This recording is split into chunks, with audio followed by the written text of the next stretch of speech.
Whoop! What's happening, everybody? Oh, let me get comfortable here. Jeez, get comfortable right here in this chair. Kind of like the chair, like right here. It's kind of cozy. It's different. What's happening, guys? How's everybody doing today? Good. Hopefully good. Do some chatting tonight again. So, what's going on, guys? How's everybody doing?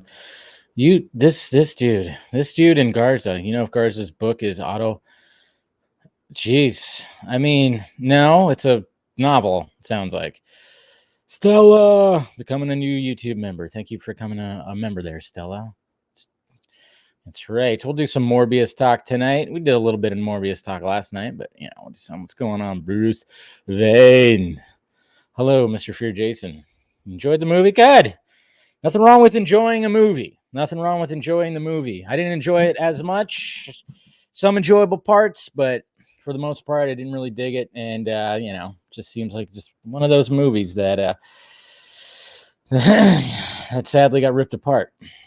So, you know, what's going on, Eric? Good to see you. Is this thing even rolling? Yeah.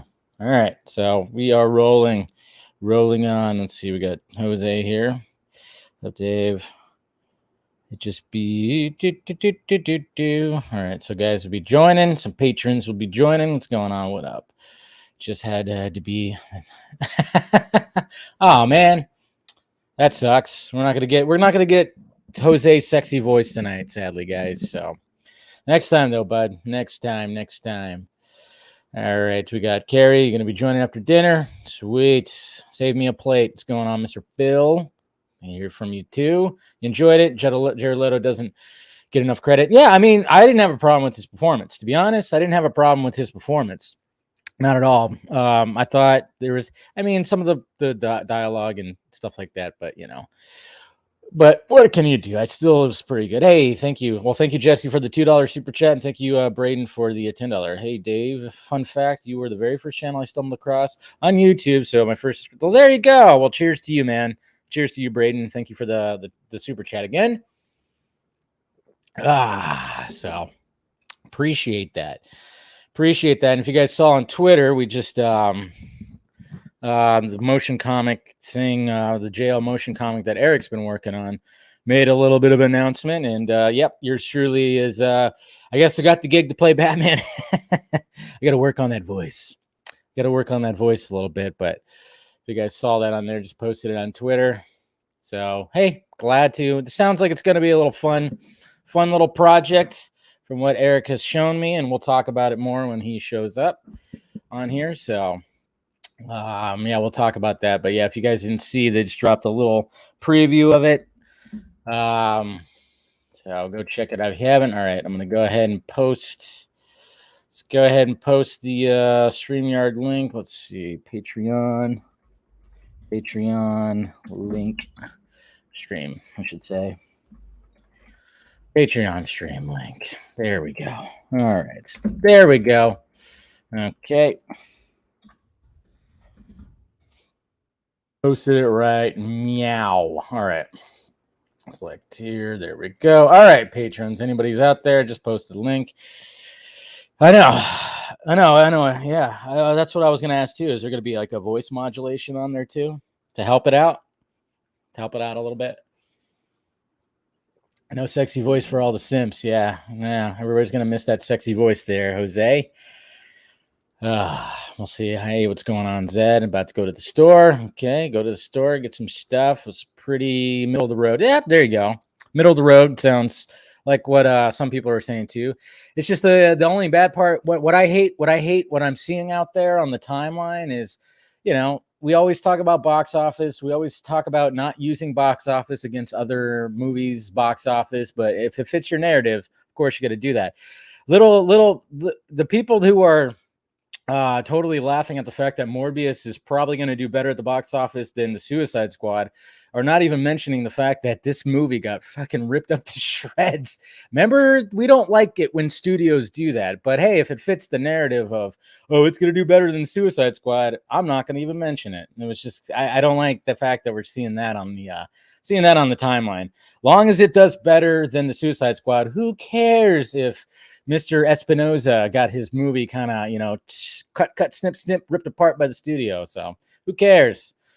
Braden again for $5 super chat. Is Morbius worth a ticket price or should I wait? With gap price? Yeah, I mean, if you want to wait, I would. I mean, if you want to see it, go see it. I mean, I'm all about going to see the movies, going to see this stuff. Dave, for some reason, the link. Oh, it didn't post? Man, I thought it. Oh, shit. You know what? It didn't publish. There you go. Sorry about that. I thought I hit publish, but it didn't there. Now it should be up. Should be up there. So, but anyways. Yeah, I don't know. I mean, if you want to, it's fine. But if you don't, there's no big deal. You could wait. But, if you're not like super excited for it, I'd say wait. Yes, because gas prices are all effed up and everything. So, yeah, I mean, if you feel like that's going to be worrisome about that, then I would say wait. But pick what you want to do. All right, let me see here. Make sure that's on. Let's get some of these guys in here. Let's get this Patreon community going here. We got Mr. Phil and we got Mr. Eric. What is up, guys? Howdy. How's it going? All right, nice shirt, Phil. Thank you. Yeah. Look it. It's been a while. Yeah, got that Nirvana shirt. I need to get a new Nirvana shirt. Had a couple before, but yeah, I got it right after I saw the Batman a third time. I was that helps. And I saw it. I was like, hey. Why the fuck not, right? You know what? I got such a kick out of the fact that Michael Giacchino, like his Batman theme is essentially the instrumental of Nirvana's song. Yeah, he kind of like he utilized a little bit of it. A tradition. It was the grand tradition of the James Bond movies that John Barry would do as the theme for the movie, the instrumental of the James Bond of the song that we would hear in the opening credits. Nice. Yeah, I know. I like it when composers utilize existing songs and then kind of just, I mean, that's what we found when we, or that's what we heard when we saw the first Batman trailers. It kind of like, it combined with the score, which was just so beautifully done and everything like that. So how's your guys' nights going? It's been a day. Yeah, been a day. Has it been a day? What happened? Well, I'd just rather not get into it. Just okay. proved to Scooper wrong, and he got his panties in a bunch. And yes, yeah, that's right. I saw as I was I've been binging all day. I binged Pam and Tommy. Oh, how is that? It's insane. Okay. I liked it. But it's crazy. Like it's a crazy series. And then I've been watching The Dropout. That's also on there. Very interesting story.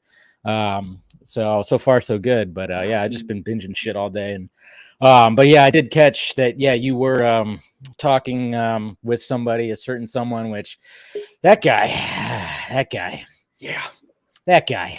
Yeah. I just don't know about that guy sometimes. Yeah. The way that he responds to things is and it's like, I'm not a fan of misinformation. When you're putting stuff out there like that, it's just like, dude, that ain't it. Yeah, you get called out, and then he just loses his shit when he gets called out too. Oh yeah, it was ugly. But yeah, outside of that, I'm 38 days sober, smoking pot. By the way. Oh, okay. Yeah, I know, right? Like I've got a beer in my hand. Like, what are you talking about? 38 days sober. It's like I'm on 38 days or 38 seconds there, man. What are you thinking about? Oh, Angry Orchard. I'm not super much of a drinker, so just some hard cider. But nothing wrong with that. I like Angry Orchard. How's it going with you, Eric? Okay, well, some fun things like and this was kind of funny that like last week, like the folks and my sister and I, we got annual passes for Disney, which is kind of funny considering. But yeah, I know. But anyway. I will, so I will say this. We're still doing it. It's like we are not the folks there going like, oh, I'm gonna boycott. Oh, I'm gonna drop my Disney Plus and yada yada yada. Because we really don't think that's gonna do anything. Because like really, if anything's gonna do anything, it's going to be like there's reports of a lot of employees in Disney are actually like standing up saying no, this is going way too far, like stop it, you're screwing things up, don't do this, seriously, no. By the way, I just want it would be such a missed opportunity because I live in Florida, it would be such a missed opportunity if Governor DeSantis does not get up on stage for some event with all the press there, like Fox or CNN, whatever, with their cameras on, and he goes, ladies and gentlemen, fellow Americans, I just want to begin by saying this. Gay, gay, gay, gay, gay, gay, gay, gay, gay. That would be interesting if he did. That would probably, a lot of people wouldn't know how to take that. That's for damn sure. They'd be like, oh, wait a minute. Like, how do I feel about that? People, especially like Amy Schumer and those types, like doing that, like acting like it is. You want to talk about misinformation, Phil? All this nonsense about it's a don't say gay bill. No. Anyone who says that has either not read the bill or is BSing for propaganda. Because because it's not actually in the bill, right? It's because there's nothing in the bill that it might be or something like that. There's nothing in the bill forbidding like people from like talking about I'm married to someone of the same gender. No, nothing like that. No, what it was is it forbids teachers of kindergarten, first grade, and second grade from teaching kids about sex. Period. No sex ed for little kids. Period. And it's like, so okay. If you're going to be protesting that, maybe the problem is you. It's fine, anyway. But we don't need to get too political on here. We're going to talk nerdy shit. We got Carrie. We got Mr. Carrie. Hey, what's going on, Carrie? Hi. How you doing?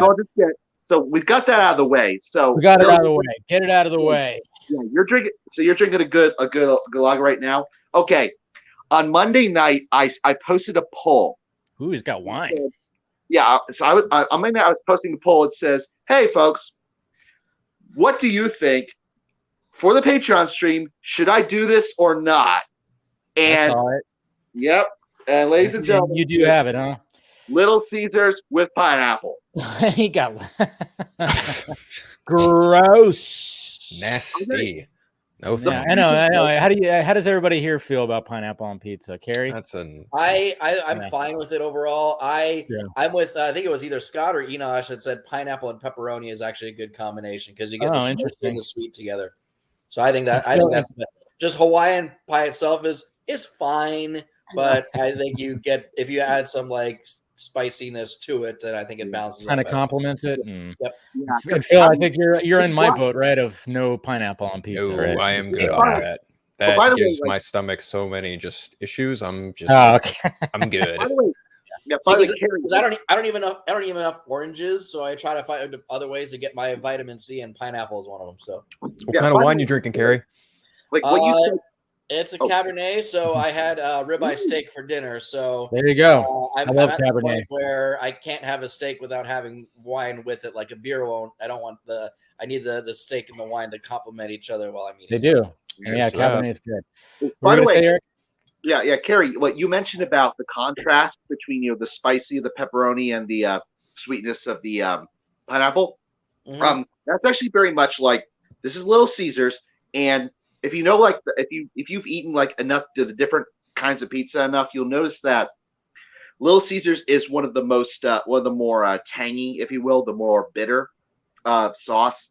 Sure, so there is the contrast right there. And actually, there are people that I know that swear against pineapple on pizza, but I actually dared this guy to do it. And he tried, Little Caesars pineapple, and says, "So help me, with Little Caesars, it actually works." With Little Caesars, or something about it. Yeah, because of the contrast, because of the bitter. I will say I can't do Little Caesars anymore because one, the crust borderline tastes like cardboard, and there's something about the sauce that, like, no matter, I think it's just because it's made so cheaply that like it really gets to my ass. It's not a bad. It's for the price. I don't mind it. But if I'm in the mood for like a good pizza, I'm like, I'll go over to the mall and get some Sbarros or something like that. Oh, there you go. Papa Murphy's is my go-to because it's reasonable price and you bake it for yourself. Doesn't take very long. You're good. You actually bake it yourself. Yeah. I'll like sometimes maybe get a DiGiorno and throw it in the oven. I mean, those are pretty good. There's a chain up here called Mountain Mike's. They have some. Yeah. They're down here too. Yeah. Oh, okay. Yeah. So you know. Yeah. That's my go-to Mountain Mike's. Yeah, I had it a couple of times. I used to work at a spot that it was like right around the corner, so a couple times I would go to lunch and everything. But Yeah, but fuck that pineapple stuff. I'm just saying. Yeah, right there with you, bud. You just not like pineapple in general? Or is it specifically? I'm not huge. I mean, I don't really eat. I don't eat it. I mean, pineapple juice, fine. That could be fine, but I haven't gone there. yeah, I've just never been a fan of pineapple. I mean, just look at it. It doesn't want anybody to touch it. It's for a real. Look at the outside. I don't know who thought, hey, let's see what's inside that, because but then again, you can say that about everything. Yeah. Like, I will say the best I've ever had is white pineapple, which I think you can only find on Hawaii. White pineapple. Oh yeah, okay. Yeah, interesting. I think that pineapple is actually like clinically proven to be a good way to help with heartburn. Like, is that what yeah, I've heard stuff like that. Yeah. Something about the citric acid or something like that helps, or yeah, wouldn't know. But anyways, man, it's been a fucking week. Yeah. Let's say the least, right? Jesus Christ. Oh yeah. And well, first off, before we get started, Eric, I saw the motion comic posted the little thing that was pretty cool. Oh yeah. I had no idea. I was like, because I remember I sent that little sentence to you, and I was like, all right, we'll see what the heck, and there it was right there. So if anybody didn't see it, I could probably pull it up. Cool. I mean, we were teasing it in an earlier episode of the stream, right? Because like at the very end, I said, "Hey, you want to plug?" And you posted the and you did the clip of Michael Keaton. Yeah. But I'm looking at the response from Steven. He pulled up a good screenshot. Right there. Oh wow. That was from a video I did like a year and a half ago where he was geez. That's when I had a good tan. I had a good tan right there, man. Shit. Look at that. Well, what's next? Why don't we just play the clip right now? How about it? Yeah, see, it's right here. All right. I got news for you kids. The city ain't your playground. I gotta go more Will Arnett. It's an operating table. I'm the surgeon. It's pretty cool. Yep. We deliberately like decided, hey, you know what? Let's do some new art for this reveal, and let's do a new thing. And we base it off of I think there was like another like art, like someone did like an art piece for this little fan trailer of their own or something. So it's like we looked at it, so it's like, oh, that'd be pretty cool. So we did it with a Batfleck. Made sure it was a Batfleck kind of like jump. Nice. No, I mean it's gonna be fun. I mean, you asked me to, participate, and I saw you showed me some of the stuff you guys are working on, and it's looking pretty snazzy what you guys are cooking up here. So hey, thank you for authentic, no tracing, no nothing like that. No tracing. Good. Yeah, good. That was the number one question. It's like we're not. The moment I was brought on, I said, guys, you want me on here? You better swear by whatever. Swear to me. Right here, right now, that you're not going to do that. That you're not. There's going to be no tracing. It says, "Don't worry, no tracing, no tracing, no tracing." Well, if you need a Riddler, I'll throw my hat in the ring. But you already got one. No worries. You got something else. You have a good voice. You have a good voice. Who's what? Scott Out. We already cast Scott Out. Oh yeah. Remember? Oh, that's like the second project he's in doing the Riddler. That's cool, I guess. Technically, well, yeah, actually, yeah. Well, yes, it is. Yeah. You should try to find something because Phil's got a good speaking voice. Like using the stuff from the old project, but yeah.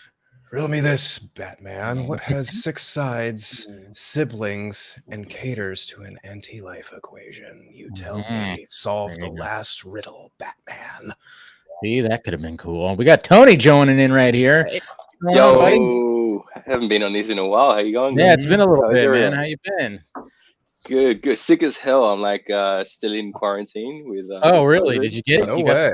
Yeah, I got bit. I went out on a pub crawl with work for like the first time, and straight away it got me. Any bad symptoms or just little symptoms? Oh man, it's been horrible. It's like the worst headaches, like dizzy, just like pouring out with all the good stuff as well. So yeah, man, it's been a lot of home time, which has been good though. A little bit of a reset, so change of pace, which is nice. There you go. Glass is half full right there for you, man. Exactly. No, that's good, but I'm glad it's not totally kicking your ass. I know, it's just weird how it affects people differently. Like when I had it, I was like, a little fever, a little cough, went away. That was pretty much it. I mean, there's a possibility. I'm wondering if I had it like a couple weeks ago again when I was like, my freaking whole sinuses were just attacked. Yeah. And I don't know if it was that. Who knows? A couple weeks ago, same thing. Like I felt sore and I felt like, and I felt like I got a fever or whatever, but it really was, but it wasn't at all. Like it was just because I was doing some work, one of my days off, like did some work for like, oddly enough, the work is at Celebration. I was doing some demo at Celebration, actually. Pretty cool. And, but it was like, but where I was like tearing stuff away and all that, there had been some mold and some dust. So some dust got in my lungs and there's like, probably. Yeah, that'll do it. The next day I woke up, I was sore, but the soreness was because I was like, breaking off some thin set or whatever with a jackhammer. And now, of course, I was sore. But as far as like the fever, or whatever, it was because of the mold, and the dust got at me and all that. But it ended in a few days. Somehow I've managed to evade getting the vid. Yeah, I don't. You work at a comic book store, right? Still? I used to. I no longer work at that comic book store. I turned in my letter of resignation a while ago. Oh, okay. But I'm surprised you didn't get it by that. I guess that or I don't know. I know you're impervioso right over here. Before it all kicked off in like late 2019, early 2020, I want to say I might have gotten it before it became widespread, because they were reporting that it might have came here even earlier than March of 2020. So I don't really know, but ever since it's been like a thing, I have yet to test positive for it. So fingers crossed. Interesting. Yeah, there you go. I don't think I've ever gotten it. I think I had a coworker at one of my last jobs back, when just before it started. He got really sick in like February, and then COVID hit. So he thinks that he got an early version of it before it became more widespread. Yeah. But if I did get it, it would have been like the more milder Omicron version, where it just feels like a regular cold. And I never tested or anything like that, because I was just like, I'm just handling it like I would a regular cold, just mild cough and stuffy runny nose kind of thing. Yeah. I mean, when I actually got it, it was actually just over a year ago, and it was last March, but it was and like it was like sore all over and bad fever, and then I did like get through it in a few days, but I had like 10 days of a medical leave from the company for it. So that was good. Like companies were doing it. Yeah, when I was working from home, they had me work from home when I got it. And even like, I mean, it was funny though, like that Deck the Hall stream with Zach and Chris. Oh. That I was running a temperature that whole fucking time, man. You're also chugging whiskey like a madman too. Dude, that helps so bad. That helps so much, because I was, I had a cough, and I just remember talking to Swenson like before that. I was like, dude, I got 100-degree temperature right now and like some chest congestion. I'm pretty sure I got it. And but I just powered through. And then as soon as I got done with that, I curled up on my couch, because I took my temperature. I was at 101, like over 101 after that. So I was like, okay, I'm gonna die now. And you were wearing that we need a bit of whiskey. Wool hat too. Yeah, you had the hat. Oh yeah, I had the hat on. I had the lights on. Yeah, I mean, it was standing 2 hours too, man. Yeah, I was like Batman and Batman Noel. That's right. Yeah, I was actually calling it like the Batman bunny rabbit hat, because the way you were flopping and all that looked like floppy ears. Yeah. Oh yeah, that was great. Thing right that was there. so great. That was it was great. Now that you brought up, the Deck the Hall stream and all that, I was asking you like in the DMs for like, hey, do you still have that clip? I don't know if I do. I might not actually. I'm trying to see if I do. Let's see. I might be in your neck of the woods come August, Dave. What? Oh, really? There's going to be a show. Power Man 5000, Rob Zombie, Mudvayne, Static X. A good friend of mine's one of the merch guys for one of the bands, so I'm probably going to try and head out that way to see that show. Where's it at? I had it pulled up. The venue is it? I want to say it's the half shit. The venues always change names, so I couldn't even like. The first date is Maryland Heights in Hollywood Casino Amphitheater, and then the last one that I'm trying to go to is the Chula Vista North Island Credit Union Amphitheater, August 14th. I don't even Chula. I know where Chula Vista is, but I didn't know they had an amphitheater right there. Mm-hmm. Yeah, that's like L.A. area. Yeah, you're definitely down there. No, it looks like I don't have that clip anymore. Yeah. Oh wait, no, there it is right here. It's this one. I know. Just bring the camera. Yeah, take us with you. Take us with you. If you want to do that, I mean, we'll just sit here quietly if you want. No.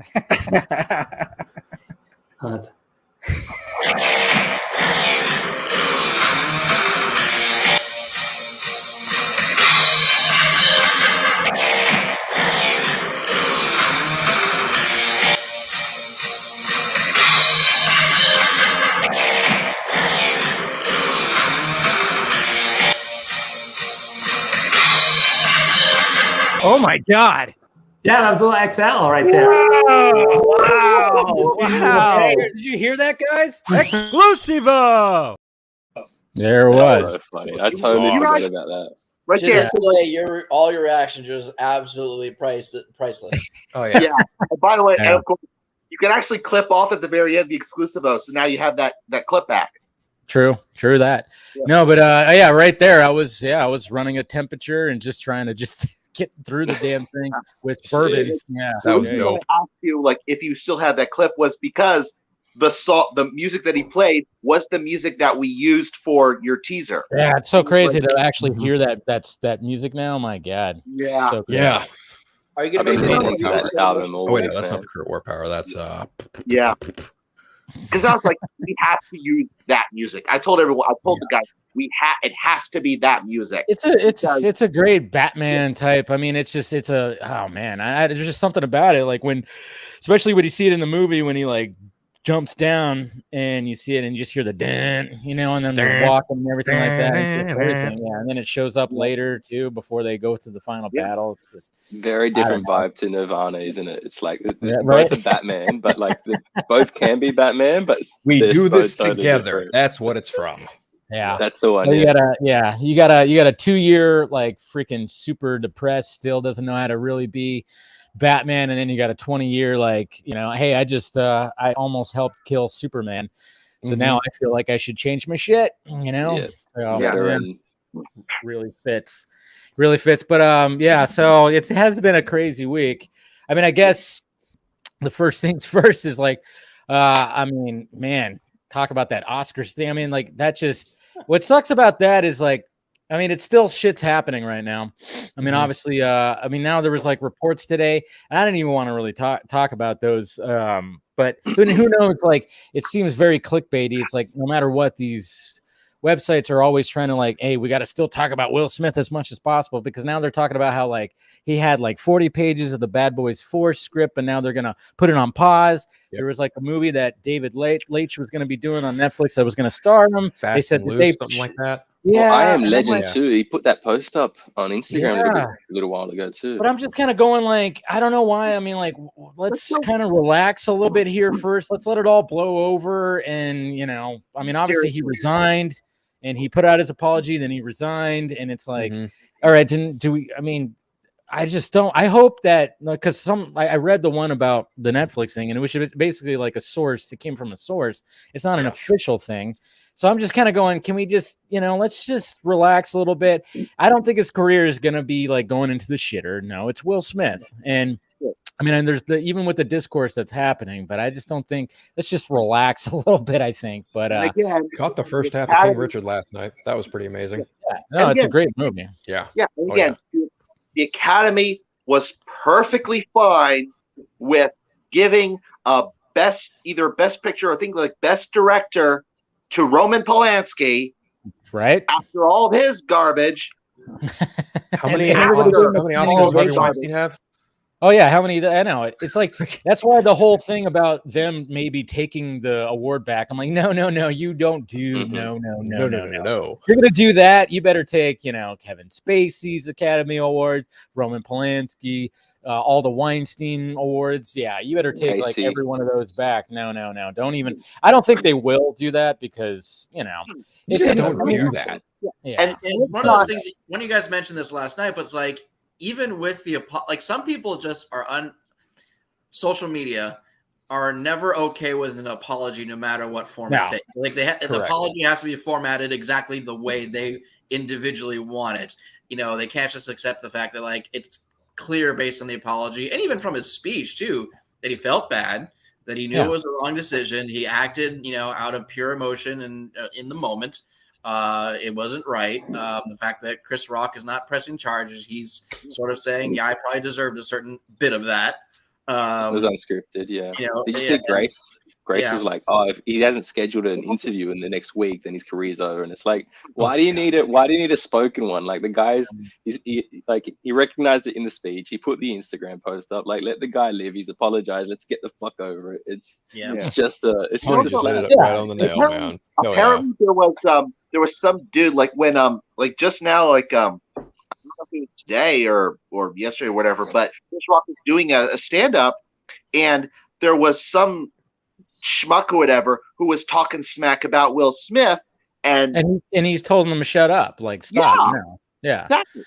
Yeah, no, I talked about that because I saw it. It showed up on my my Google headlines or something like that, and I think I talked about that last night on the stream.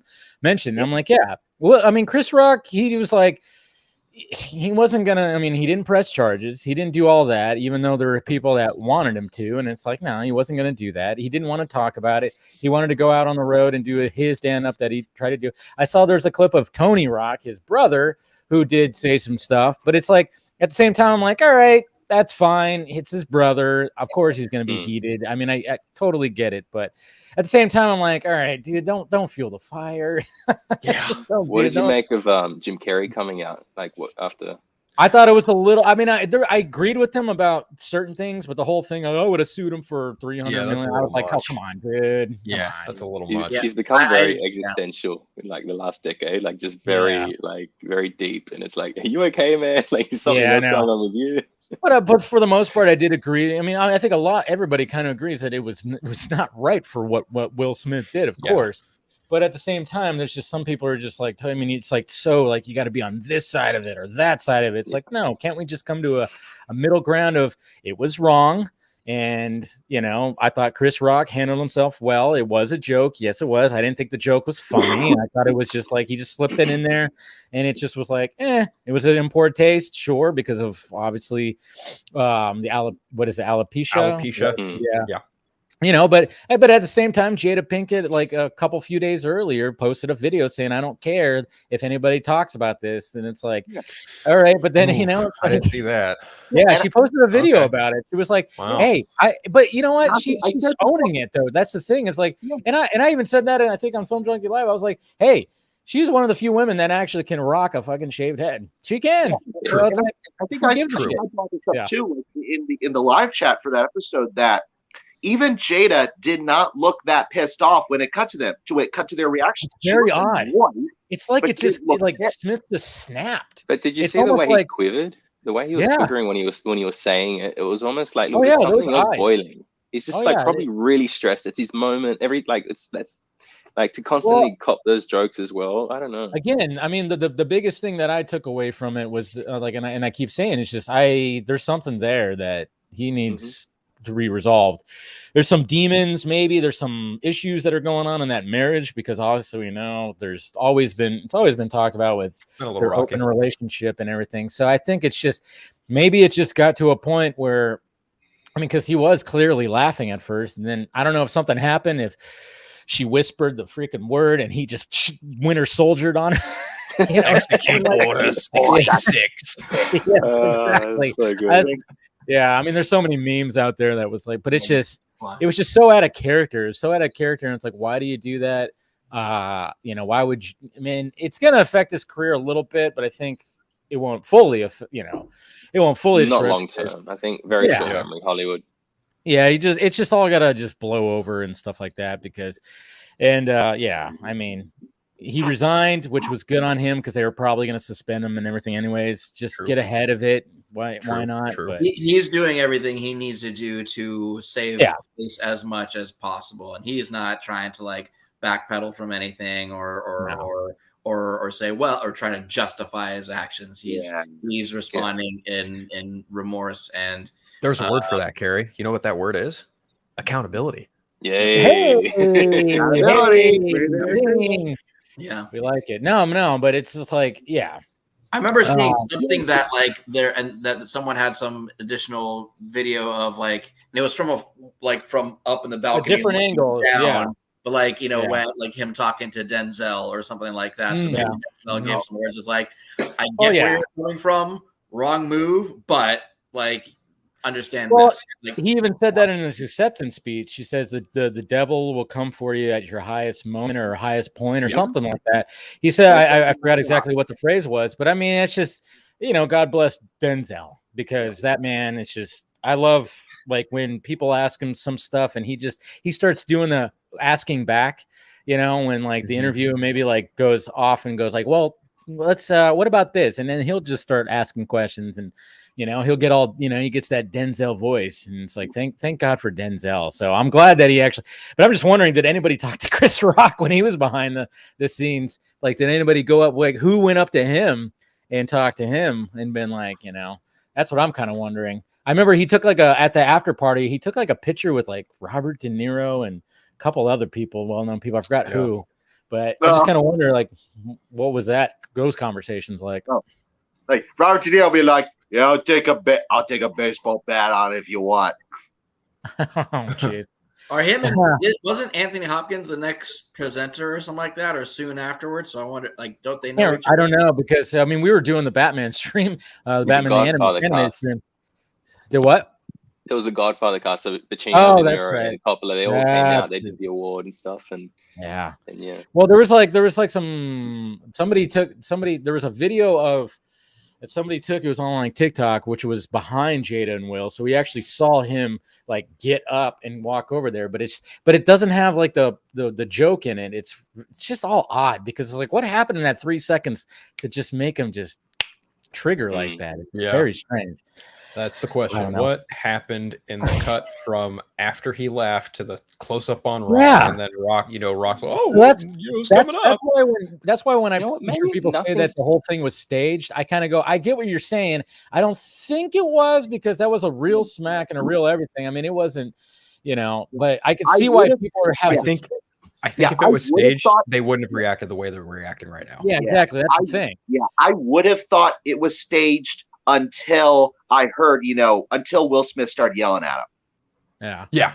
Because he had the smile face walking away. What's funny about this, Nicole, is the fact that apparently, like, it's the venues doing this, and I'm wondering if Chris Rock, I mean, obviously, maybe Chris Rock's not going to, prevent them from doing this, but apparently the venues started going, well, shit, after this, we're going to start jacking up the prices. That's what I heard.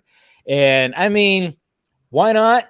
If that's the case, if you're going to capitalize on this controversy, you might as well. I mean, who knows? But I was hearing the venues started upping like the prices to tickets and stuff in wake of all this shit. That's outrageous. Anyone else, when they were watching the broadcast, because I was watching it, I signed up for like the trial thing to stream it live on like Tubo or like Fubo TV or something like that. Okay. But like all of a sudden it just muted the whole bit. Oh, because and I was just like, what's going on? Out, is this a technical issue? What's going on? And then of course, we were it's like the Japanese or the Australian one didn't mute any of it. The UK didn't have it muted, and I think the Japanese, and you're right, Australia didn't. Yeah, somebody sent me the Japanese one. It was just because, like I said, we were doing the stream, and then all of a sudden we got done, and I look at my phone, and my mom texted me, and one of my friends texted me, and she was like, "What the hell just happened?" And I was like, "What?" And then sure enough, all of a sudden I get the link sent, and I went, "Holy shit!" I found this out after I walked out of the Batman the 4th time, because I went to go see it that Sunday. I'm walking out of the movie. I get in my car to check the group chats and stuff, and everyone's just like, holy shit, Chris Rock just got the shit slipped out of him. And I was like, what? So I pull up some clips, and sure enough, there it was. It all went down. This was all also after Zach got his big win for Army of the Dead and the Speed Force scene. It was like, oh yeah, that's great. But then it completely gets overshadowed by all of this. And I'm like, yeah, well, even Will Smith winning the Academy Award got overshadowed because of this. True. It's like he's been long due for one, which we say that about a lot of actors, but it is a competition. Sometimes it just doesn't happen. But it's true. I mean, there's been a few performances by Smith that warranted a golden statue, and he finally got one for this one. And it was all, nobody talks about it. Nobody's talking about that. Nobody is talking about any of that. And that's why I liked it when he gave the statement out about resigning from the Academy, is the fact that he feels bad for the fact that we're supposed to be there to celebrate film and celebrate the artists, and everybody's just talking about the slap, you know. It wouldn't shock me at all if at next year's award ceremony, at one point during the they'll be presenting an award together, and it'll come out, and they'll just like stand looking at each other awkwardly for like 30 seconds, and they'll be like, I'd say they should both host. They should both host. That'd be something. That would be something. I mean, who knows? Hopefully something cool will come out of it. And, they'll make a bit out of it, I'm sure, down the road. For sure. Time has gone. Honestly, look, controversy or no controversy, Will Smith and Chris Rock hosting the Oscars, it would be a very big step up. Let's be honest. It would be. That would be great. That would be great. So yeah, there's all that, and then of course the Ezra Miller stuff. And man, you know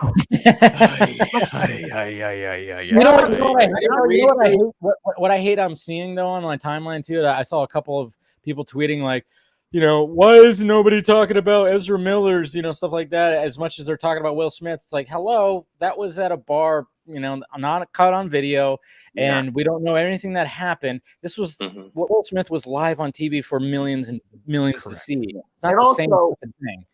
And also, I've been saying this a lot, like a million times since like the whole Ezra thing. It's like, look, guys, is anyone at all surprised that a Hollywood celebrity has gone insane?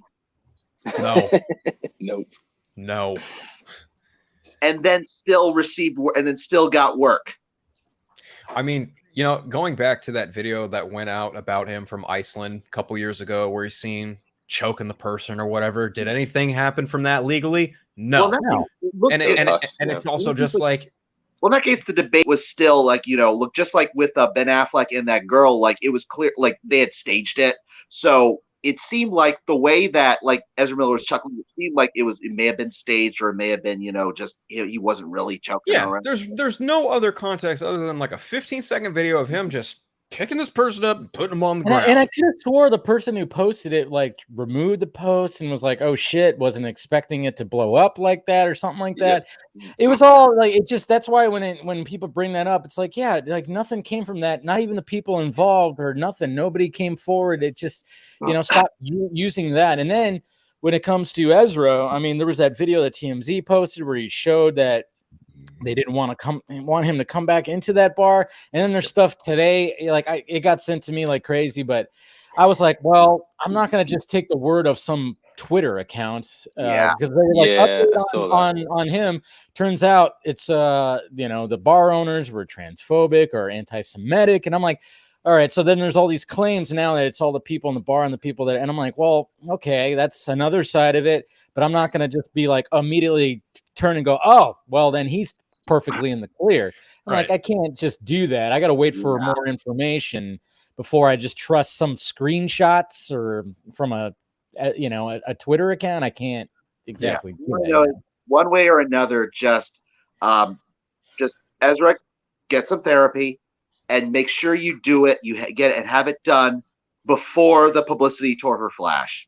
Oh my God! Do you think like did anyone catch Grace's stream? How that she was saying he doesn't really want to come back for the additional photography, and he's like done with Hollywood, and people are like, Oh, I didn't hear about that. On her stream, she was like, the reason they postponed it so much was because he's like off the wall, doesn't want to bar anybody right now. Who said that, Grace? Grace on her stream, Okay. So. Yeah, it gives them time to figure it out, but it's I mean, I know there's definitely personal things that are going on in there, that I'm sure, but yeah, it just sucks because this movie has been so fucking cursed. How many times? How many directors? How many writers? How many times have they tried to get this movie going? Right? Yeah, Okay, and again, it's like six again, different I saw directors, somebody- a couple I different saw writers. This somebody- movie's just fucking cursed, man. It's probably not the best time to be painting him, right? Look, this is what I'm working on. At the I know. I moment. saw you have been painting. So good. Oh, Oh, great. that's so beautiful. Great stuff. Yeah. It's like Yeah. sitting here while I'm like working on it. It's like, I mean, dude, why are you doing this to me right now? Right. I mean, if you look at it, I mean, like his Barry Allen performance in Zack Snyder's Justice League, that's like the most sincere thing I've seen from Ezra ever, because he's always putting on some kind of performance in live appearances. Like he Hollywood's full of weird dudes, and he's definitely one of them. I mean, like at every single Comic-Con for all the panel, like, I mean, Jason Momoa is dressed how he's dressed, you know, very casually, whatever. Gal's looking pretty, and Ezra's wearing like either a wizard outfit or like Princess Peach or something like that. And he's always doing something really unusual and goofy, just to like say like, I'm this, you know, weird dude. Wow.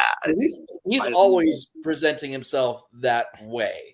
So, like, what is he? What is he like when you have the chance to sit down and talk with him one-on-one? I have no freaking clue. I'm sure he's great. I'm sure he's like, I mean, from what I gather, and I mean, there's people that have DM'd him, you know, and he's DM'd back. And apparently, you know, we've seen, you know, especially when somebody asked, oh, is the Snyderverse being erased? He was like, you know, basically said, fuck no. The way he worded that. The way he worded that. I mean, yeah. And that's the thing is like, you know, that's always, especially with the Flash. I mean, this week when it comes to like that, and then all of a sudden we get the Flash screening leaked out or with all that stuff. And then, you know, at least what I took from it, and I was like, well, at least it's positive. There's nothing where apparently like people are not coming out and just going, oh my God, it was a complete shit sandwich. But people are coming out and being positive about it. Yeah, which is why I do not believe this idea of well, if Henry like if in one of the universes Barry visits that, yes, like baby Clark, like Kal-El was killed by Zod, that's not going to be like the end of Henry Cavill's Superman forever. BS. No, I heard that rumor too, and you know that's the thing. That's what sucks about these screenings is all of a sudden people, you know, you hear about it, and then people who have seen it started giving the information to people who wanted to spoil it. So it's like we still have over a year before this movie comes out, and it's like shit, we're already going to start getting spoiled. And I got such a kick out of Grace Randolph trying to take credit for the new scoop that no, Batfleck is not going to end up dead. I reported this first. Like, because okay, that's why the scooping game is so stupid. You literally started the whole year saying that he was going to get killed off. Yep. Yeah. And now he's saying, no, he's not going to get killed off. Here's the other side of the mouth. The current cut. And by the way, I'm the one who broke this, and all the others are copying from me. Yeah, I know. I had to throw that in there. Yeah. No, but yeah, I know. I mean, that's what I hate about the scooping game. I fucking hate it because it's like when things finally come out. I mean, and it's funny too because I mean, but then it's like who got there first, and that's what I always hated about it. It almost feels like Nightcrawler to me when it's like, you know, who gets to the scene of the crime first, and you know who gets the footage first, who gets everything first. You know, I get tired of all that. I mean, obviously, when it came to Snyder Cut stuff, I mean, I was getting fed information, but you know, and I'd put it out there. And then, of course, when it was like, I always feel bad to be like, see, I told you guys I was right. Hey, you know, sometimes it's like, all right, yeah, I'll do a victory lap. But at the same time, I'm like, I wasn't trying to be a scooper. I just happened to be in contact with somebody who was trying to get to help this thing. You know, it was a whole like behind the scenes. It was like basically Zach was going, hey, start reaching out. Maybe we can get this thing, you know, going. And he, you know, people started that he was trusting was reaching out to people and blah, blah, blah to get this. I mean, it was a whole thing apparently that, you know, to help get the damn cut out. So, but nowadays I'm like, I don't want to even like the scooping game is so ridiculous. Yeah. And there's so much bullshit that comes out where I literally roll my eyes and go, are you fucking kidding me? You know, I saw a giant freaking robot put out a fucking story. Oh, God damn it. I hate it when people tweet that one. Oh, my God. It's the new We Got It Covered. I mean, it is. They put out a scene. They were like, "Oh, don't worry, Adam West, Christopher Reeves, and Linda Carter are going to show up in the Flash with stuff and complete CGI footage." And I'm just like, they can't fucking do that. Yeah, just literally, if the only way that could see that is if he's going to the Speed Force and you see like little like snippets of different universes as he's run. But you can't do that because you need permission from the West estate and the Reeves estate. Ooh. Yeah. I mean, but I will say, by the way, Dave, like speaking of you and kind of tying it back to Ezra, like like the whole pronoun thing, like someone, as you may know, I tried my best. Ezra himself, look, when someone like did refer to him as he and all that, Ezra made it a point to be like nice about it. He's like, look, he's okay with it. I took it as a challenge, and I was like, all right, I can't do it. It's just I can't. My brain can't do that with the grammar of it all. So grammar. Look, even if I was like, if I didn't think this whole pronoun thing was just goofy, it's you still have to think of the singular and plural seriously. Yeah, sure. Yeah, true. Yeah. So I mean, it's just but I know. Somebody. I think I was talking to somebody, and they were like, "Yeah, I think he even said during an interview he doesn't get like he understands like, hey, I'm okay. I'm not gonna go off and be like, nope, you didn't call me they or them. Right? That's just what he prefers." Yeah, exactly. So he's fine with it. It's okay. But yeah, when it comes to the scooping game, I'm so freaking. I mean, it's just that's what sucks nowadays is that there's so many out there, and it seems like there's new ones that pop up every now and again. Then you got the same ones going over and over and over and over and over again with their stuff, and it's like, and then you got. And it's people that like new ones are doing, and it's like I still remember. I remember one significant one, which was actually mentioned in the chat right here. I mean, they actually thought they knew who was Zack Snyder's Jon Stewart, and it was funny because I knew who it was, and it wasn't out yet that it was Wayne T. Carr. And it was just funny when people were like, is it really Trevante Rhodes or something like that? And when people DM me, I just went, no. And then the people would be like, well, how do you know? And I'm like, I'd literally be like, fuck, who do you think I told me? You know what? Told me. I mean, there was a time where I was getting, actually told by the man himself. It was like, what do you fucking like? It was like, I would send gifts like, really? Like, who do you think that I like, at this point, I'll trust this over a scooper any day. I know, right? Jesus Christ. Yeah. It was just funny, especially Reddit. Especially when Reddit. Don't give me any more of this garbage about, there's this leak from Reddit, blah, blah, blah. DCU leaks, man. Look, despite the fact that half the shit is made up and people are just like looking for like a buzzword of the day that's going to get stuff going, I don't doubt that half of these things might be true at the time and shit changes as well. So it's like you might be right, but it's changed since, and then you're not wrong. To that point, Tony. Yeah. Go ahead, Dave. No, go ahead. I was just gonna say, like, to that point, I recently saw some Reddit leaks for Shazam 2. I don't know how true they are. But to your point, the way they read out, some of it might be true. Other of it, I don't know. Kind of smells like bullshit. We'll see. Well, see, and that's the thing. Like when it comes to scoopers, I mean, we know that there's been some actual con artists out there. We know, and it's just one of those things where they literally, it's like a 50-50 thing. Where it's like I do believe that certain people do have sources and they get fed bad information at times and they just put it out there without even thinking about it. But I think there were people that we're just making up bullshit, and it's always like a 50-50 thing. It's like, well, either we're right or we're not. So let's just go with those odds. We're gonna bet on red. So let's see what happens. And it was just funny because certain people were so certain, certain websites and stuff were so certain that Sam Benjamin was playing Hal Jordan and stuff like that. It's just like, if the scooper is the former, who is just who's being fed by have actual sources, they're like giving them sometimes good information, sometimes get bad. That would be fine if the scooper had the guts to actually admit when they were wrong. Exactly. Red House is not one of those people. Eat the crow. You gotta eat the crow. Open-ended enough. Some people don't know how to eat that crow. I know, that's the thing. It's like, there's been times where was fed something and then I was wrong. I mean, I think the biggest one is why I thought there was going to be something about the Ayer cut that's supposed to be announced not last December, but the December before, because I was talking to somebody and they were like, oh, it actually might be, the things might be, I've been hearing whispers and stuff. They're thinking maybe when they launch the day and date stuff with HBO Max, they need content, and they were like, I'm pretty sure Ayer cut's going to be part of that. So I was like, ooh, so I was kind of alluding to that, and then it didn't happen. And what did I say? I was like, wrong information, guys. Sorry, it was wrong. I was wrong. Sorry about that. Didn't mean to. Probably did change though. Like that maybe legitimately was going on, and then just didn't happen. So true.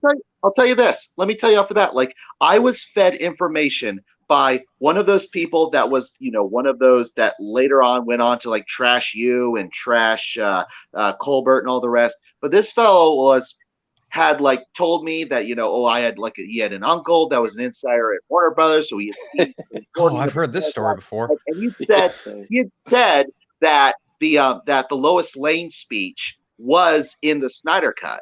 So, and I had taken that to the bank, because like the full Lois speech, especially like the one that was only in the publicity, where she says like only in the darkness can we truly feel the light. That sounds like an affirmation of Zach's vision, as opposed to like a attack of it. No, she was saying like the value of like this, of going through the darkness. So I was sure, it's like, yeah, that makes sense that it's still in there. Now, I'll say this. Stephen Colbert was also kind of wrong, because he was saying that speech was Silas Stone's speech. No, Silas had a completely different speech. Well, I think that's the reason why he said that, because I knew that Silas actually speaks at the end, and I think because I told Colbert that, so he didn't know. I think that's what he meant, was like he knew that it was Silas that was supposed to have the speech. I don't know. Maybe that was just like the detail. There was just the semantics of it. I don't know, but it happened. All I know is matter at the end of the day, which is why, as far as I'm concerned, like people were saying that, hey, the very fact that that tie-in book to Shazam, Freddy's Guide to Superheroing, the fact that it has Lois's full speech as her article in the Daily Planet. People says, see, that's proof that in Shazam universe, Justice League is canon. And I'm like, you do know that Silas's speech was completely different, right? So there is nothing to suggest that Lois did not write an article like that. And again, the full speech affirms Zach's vision. It doesn't undermine it. So it could have been just, and really that part of the speech that affirmed Zach was the part that was cut. So that's just me. All right. Yeah. I mean, did the person's name sound something like Ashley Western? Or wait, what did I just say? I don't know. It was the guy that had like multiple personalities. That kid, Ashley Western. You took me a little bit. Oh yeah. I will say this though, like Wes Ashley, like did apologize to me on his show, so I will give him credit for that. He was one of the. I doubt he'll ever apologize to me. Yeah, he never apologized to you, but it's like he'll never do that. Like that were instrumental in the mutiny after Project Comic-Con. But they kicked me out, and then eventually they kicked Harry out because they thought he was like my secret scooper, which he wasn't. You weren't. They never kicked me out, but I was definitely like, I am very uncomfortable being involved with this at this point when these accusations that are unfounded are flying, and I feel like I'm putting and I think I just kept my mouth shut for the most part. And then all of a sudden they're like, wait a minute, who's saying XYZ? And I was just like, everything. The things that I was gonna try and say was make a statement about like how stupid it was, about how divided the fandom was, because we were like losing sight of the goal. And it's like, we're getting uptight over about who says this over here versus who says this over there, who has correct information, who doesn't know information. I bet at that time, 5 people on the planet knew the condition that the Snyder Cut was in. Most of us don't really know. We might know someone who knows someone who knows someone who knows something, but but like we can't make those kind of stupid claims and get upset about them because it's all speculation. And the fact that there were such hard lines being drawn in the sand, like, oh, this person. Oh, I know.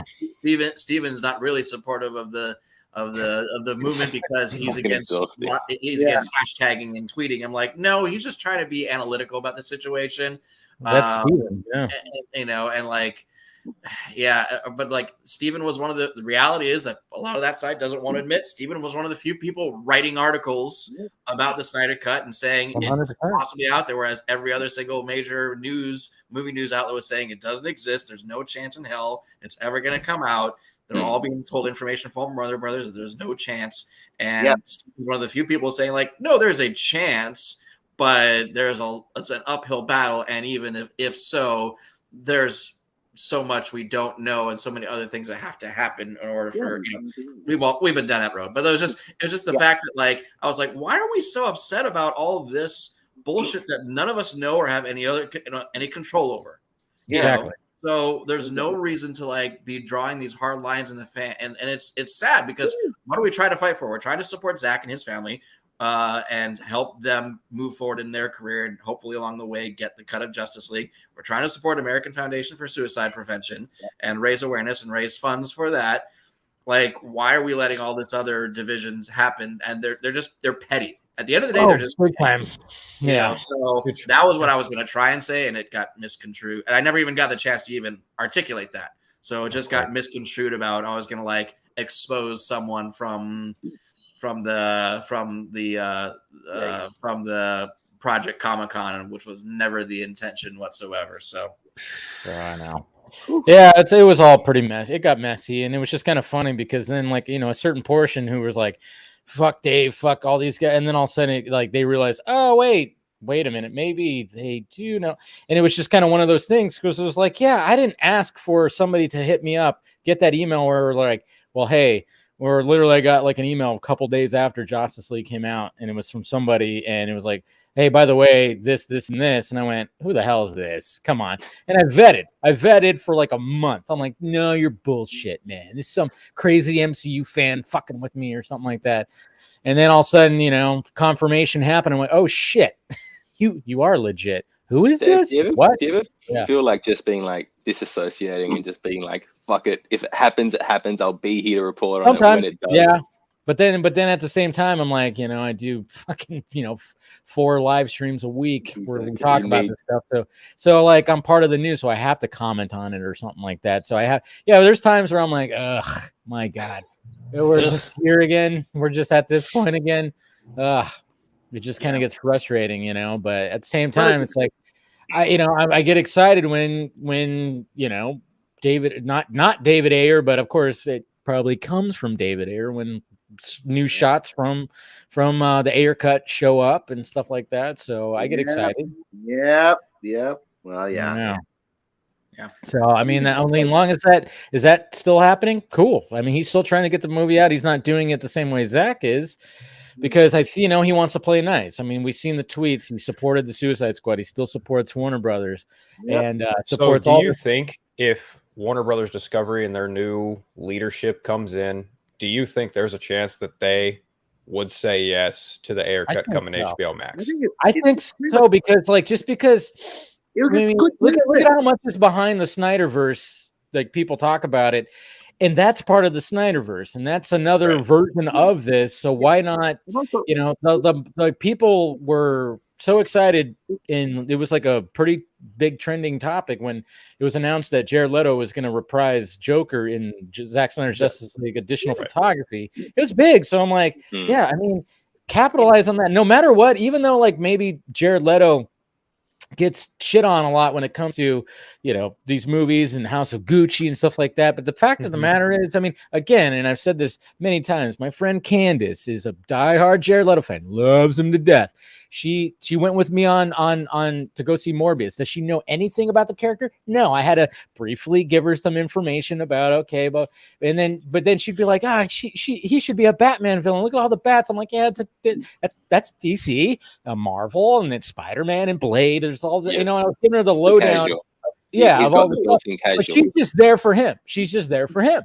It's just good business that you have the Ayer cut, which is however close it may be, it's still like it's pretty much I don't know, at least 3/4 of the way close to production. It's pretty finished, from what I understand. That's the thing. It's like, yeah, and I know there's again, I've seen it too, especially with like some certain accounts where like, oh, it's done, it's finished. I'm like, are we gonna go through this again? Or the fact that it's like it's not exactly done because they posted an image of him in the car and it's a green screen behind him. Like a little bit of there's a little tweaking. It's okay to say that there's some tweaking that needs. There's also enough distance now since Peacemaker and Suicide Squad's come out, so it's like, you know, that's had its time to breathe. Like now's a good time. Like there's nothing happening till December. Yeah, it's good business to release not the air cut. It's good business to release a Schumacher cut. Just saying. Oh, I know the Schumacher cut too. I mean, I don't know why that hasn't. Yeah, it just seems like well, all they have to do is just clean up the footage and just splice it back in. Yeah. Well, you know, just like Daryl, remember like what I said before, like way back about like, you know, there are these great movies that have only come out after theaters. They only came out on VHS but never came out on DVD. And one was like the full director's cut of The Alamo, which I have right here. Oh, nice. Yeah. Is it like you know what? By the way, was the 3-hour cut, just like the Snyder cut. The John Wayne cut was 3 hours, but only the theatrical cut, which is like maybe a little bit more than 2 hours long. That's the only version that came out on DVD. But the full director's cut was only on VHS. Release the Wayne cut. Yeah. No, but like I think now to answer that question, I don't think True Lies has been released in full 4K, so that's one that should be. Yep. I don't know. Maybe that's I don't know. I know people have talked about that many times. Like, why has there not been a fully like 4K version of True Lies come out or something like that? I remember some distribution licensing. I don't know. I don't know the whole. I don't get all that stuff. I mean, I follow a certain account that. What's that? Like from what my understanding is, it doesn't always have to be the same studio that release it in theaters or own the IP. Like if it expires or someone else can kind of distribute. You're correct, and I think Zach even talked about that the first time he was on the Vodka stream when we were talking about Sucker Punch, and he talked about how it's currently owned by other people right now, but as soon as that wraps up, he might be able to release his director's version at one point. So yeah, he said that on that first Vodka stream. I think it was Justin who asked him that because Justin wants to see that the Snyder cut of Sucker Punch. Does Zach say when that expires? No, but I don't know. We'd have to go back, but I think he just mentioned that. As of right now, it's kind of being tossed around, like, because obviously you got the TV deals, like with the channels, like your TNTs and TBSs and all that stuff. And so they can't do anything with it right now. But as soon as those contracts dry up, maybe he'll be able to do something with it in the future.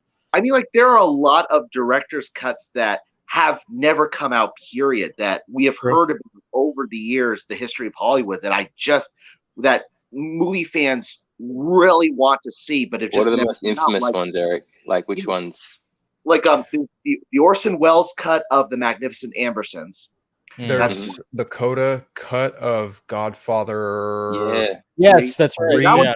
That's the one that immediately came to mind for me. Yeah. Here's another one. The box set came out, right?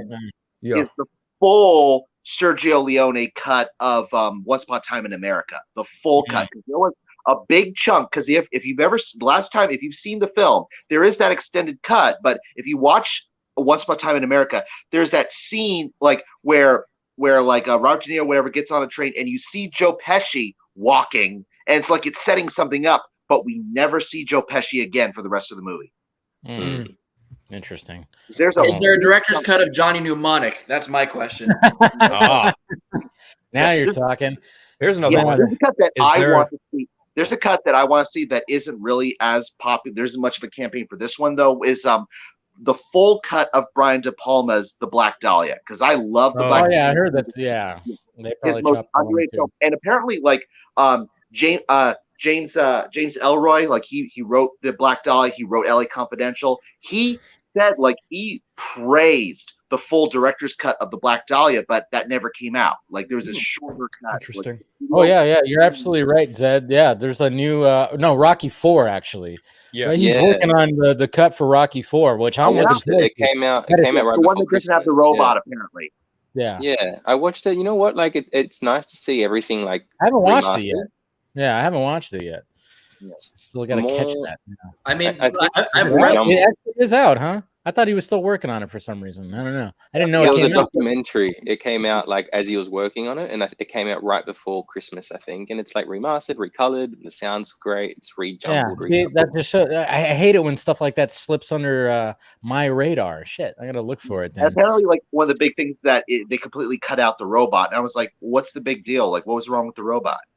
So it was 80s cheese. Yeah, pure 80s cheese. Do you think there's a director's cut of Morbius? Yes. Okay, I figured. Yes. Yes. I haven't seen it yet. I want to see the Josh Trank cut of Fantastic Four. Yeah, see, I always say that there's a good movie in there somewhere. Somewhere. You know, there really was. When I was watching, I remember watching it, back in 2015, and being like, "There's a good movie in here somewhere," but it's just the first half. It's I'm in on this. I Yeah. thought one of the best scenes was when Reed, he wakes up. And then he's just like strapped to a table and he doesn't know what the hell. And it's a fucking horror movie because all of a sudden he just starts stretching and he's like freaking out. And I'm like, okay, so that tone right there. Yes. Yeah. And then when it showed everybody else, when he like crawls into the vent and he starts talking, and he starts trying to find everybody and he's just seeing what's happening. That whole sequence right there when they all woke up with their newly found powers. Cool.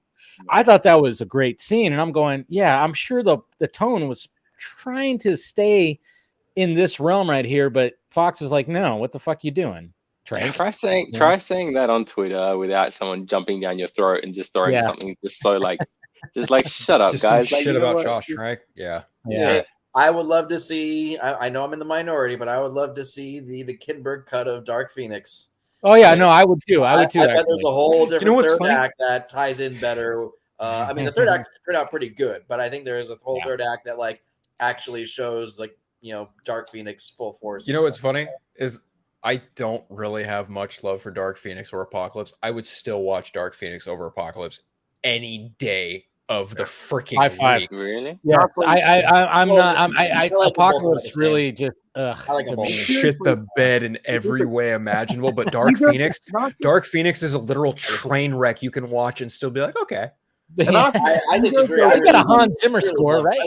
Jessica Chastain, like let's be real, Phil. It's just Chastain. That's why. And honestly, I still defend Apocalypse because I look at Oscar Isaac's characterization of the character, and he's a malevolent dictator through and through, which is exactly how Apocalypse is. Oscar Isaac did great. So, they flipped his power set to say, okay, he's able to.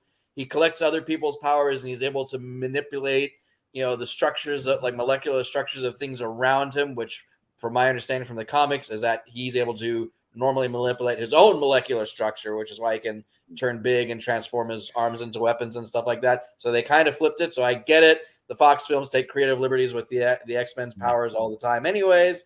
But to me, it was the personality and the characterization that I thought they nailed. So I was just thinking that either of the movies, like Apocalypse and Dark Phoenix, was like, I was looking at them and I was like, well, what's the point? Because Days of Future Past ties everything up in a bow, and basically that there's going to be a happy ending for these characters, and Logan goes back and he sees the happy ending for all these characters. So these two movies were like, when I saw those two movies come out, I was like, they're kind of unnecessary.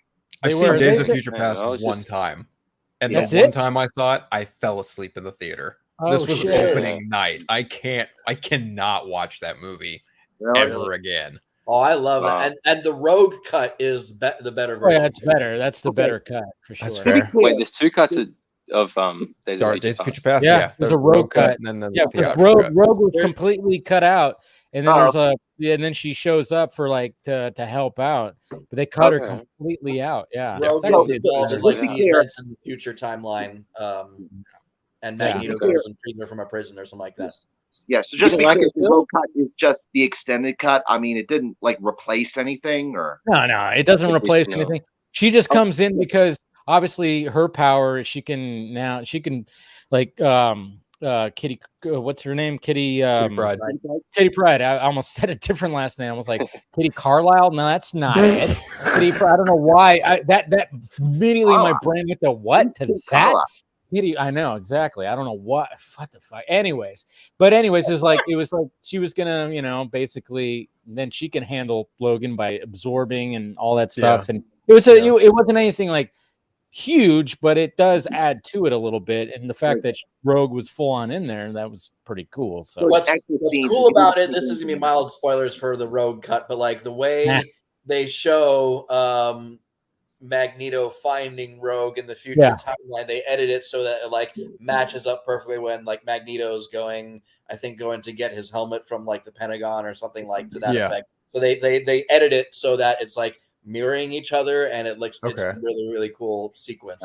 The way they pull it off, so it's almost like past and future reflecting of each other, kind of. I think that, and plus, I contend this: the Days of Future Past as the most important. It has the scene that's the linchpin of the entire franchise, and it's young Xavier meeting old Xavier. That was great.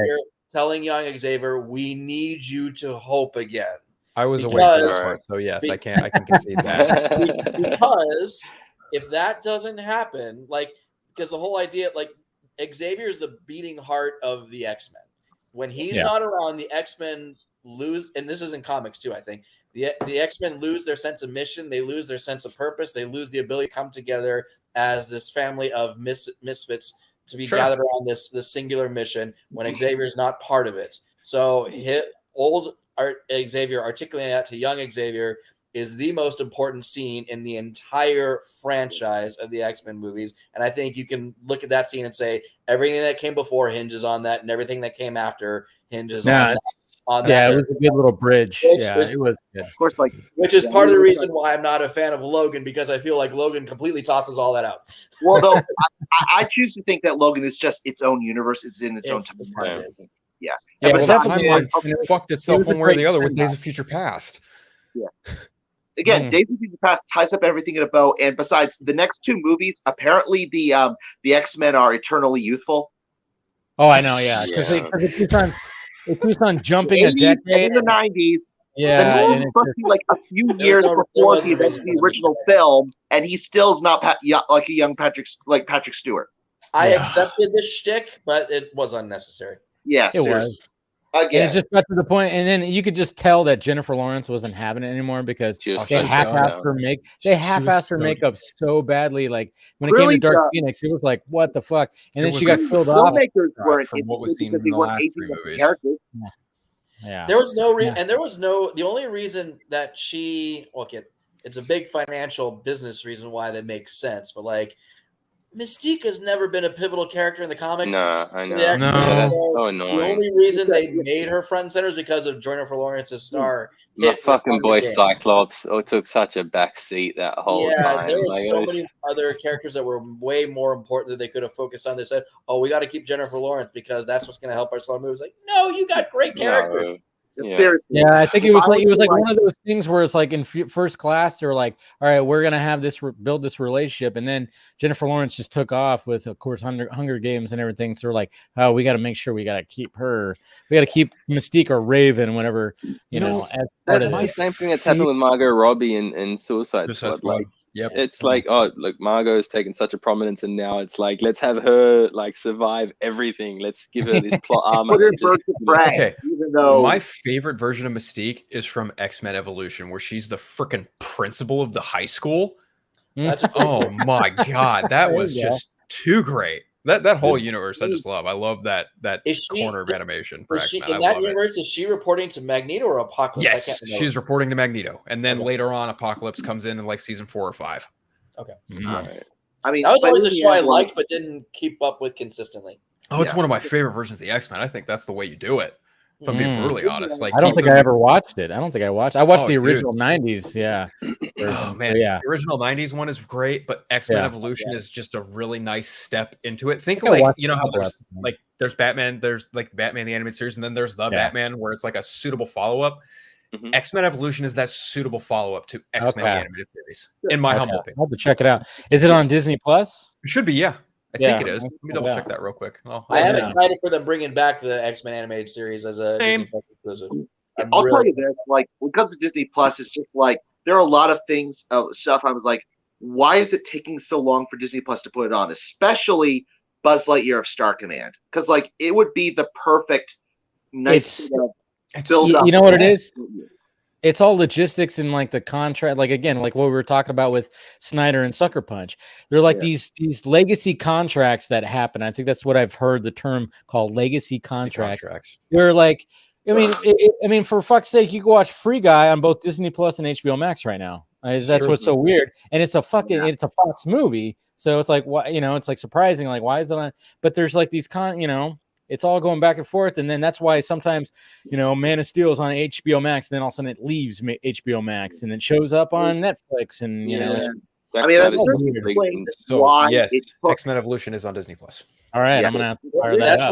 That's where Disney was really smart, and they just, if I forget whichever movies they had those contracts with, they just paid them out so they could get them exclusively on their streaming service. Well, Warner Brothers probably not willing to do that for Sucker Punch, which probably not. It's still like like holding on to contracts, like waiting for contracts to expire. That certainly explains why it took them so freaking long to put Enchanted on the Disney. Finally did. I was like, thank you. Now I have it on Blu-ray, but it's just like I've been singing its praises to everybody, and people's like, well, I haven't gotten around to seeing it. It's like, okay, you could get the Blu-ray, but sooner or later it goes on Disney Plus. It is on Disney Plus now. Yeah, if it's not their original creation, they're a little. Disney's definitely got shot out as far as whatever. But like they're at least for their Fox acquired properties, they're a little gun shy as far as knowing where to put it exactly. But that's their problem. Well, an example, of course, is the Netflix Marvel stuff. I'm surprised. I'm still amazed that happened. I just didn't know what the nature of the contracts were. Like, are they Netflix's in perpetuity, or did Disney buy it out? It's my understanding the reason that they were able to get it so quickly is because the shows were shot under ABC and Disney, but Netflix merely produced them and had them on their service. But obviously, since there's like a whole bunch of contract shit I'm not privy to, they were pretty quick to like put them on Disney Plus and have them under like that. Who made the decision to cancel those shows? Like once they ran I love how the MCU teased that yes, we're bringing the Netflix stuff back in, because like with Wilson Fisk showing up in Hawkeye and Charlie Cox and Spider-Man. Yeah. I was gonna say it, but I was like, maybe it's too soon because spoilers. But no, Charlie Cox. No, it's way past. We're good with spoilers. It's on home release. There's rumors that he might show up in She-Hulk. Yeah. Well, I mean, okay. So, how do you guys feel about the fact that it's like, all right, we watched seeing Daredevil and loving Daredevil and how dark and gritty and fucking, I mean, Jesus Christ. I mean, go back and revisit that. But now that it's on Disney and they're probably going to reboot it and they're probably going to soften it up a little bit. I mean, are we worried? Because that how Disney, I think that's the reason why Disney Plus now has that turn on or off the R-rated stuff option. Yeah. I hope so, but then you hear about them censoring Falcon and Winter Soldier. I think they reversed that. I think mistake. they did. Could they reverse that? Yeah, take out documentary that Peter Jackson did was like, in order to see it again, I had to turn on that option. Yeah. Well, I mean, look at Moon Knight. I don't know if you guys watched Moon Knight, but it had, some moments, and I'm like, all right. I mean, you guys are the first one to ever show blood, so yeah, there was like little people on the ground, bloody as hell. So I was like, but it's like you'll see a little bit of blood in the hand, like same with like when Aunt May died, it's like a little bit of blood on the hand. Like that's all you'll really see. Yeah. And seriously, you had to turn on that option in order to see the Netflix shows anyway. So it's like it would. Okay. Yeah. And honestly, it doesn't make sense then to tone down the show when you continue it. It's like no, just make it. If they keep it in a tone similar to like The Dark Knight, I think they'll be fine. Yeah. Honestly, the thing that bugged me about the Moon Knight first pilot, the first episode, was like how they cut away from all that action you did not see. That It was interesting though, but I mean, I do like the fact that it's like, all right, we're getting to know the character where when he, basically blacks out something is taking over him and he's, able to survive. I did like that aspect, and I think what they were trying to establish is like the duality of the character, especially like, I mean, when it came to that bathroom scene with the mirrors, and then he's like, Mark is talking with what's the other guy's name? Steven? Yeah, Steven. Okay, so Stephen Grant talking to Mark Spector. Yeah. I thought the way that they shot that and the way that they're doing that, I'm like, all right, that was pretty damn cool. And he's just like, basically going, dude, I have to take over. I'm just going to have to, we're going to have to do this shit right here. You need me right now. Let me take over and do all this stuff. And then, of course, we get that shot. Spoiler alert, if anybody hasn't seen it, it builds up to the reveal of the full costume and everything at the end, which I thought cool. I thought the accent was going to bother me for a little bit. I went, oh boy. But then I went, oh no, Oscar Isaac, he's handling it well. I was worried that it was going to be a little annoying, but I dig it. Yeah, I'm not turned off by it. I'm intrigued. I guess would be the proper word for it. Yeah. Sorry, Tony. Yeah.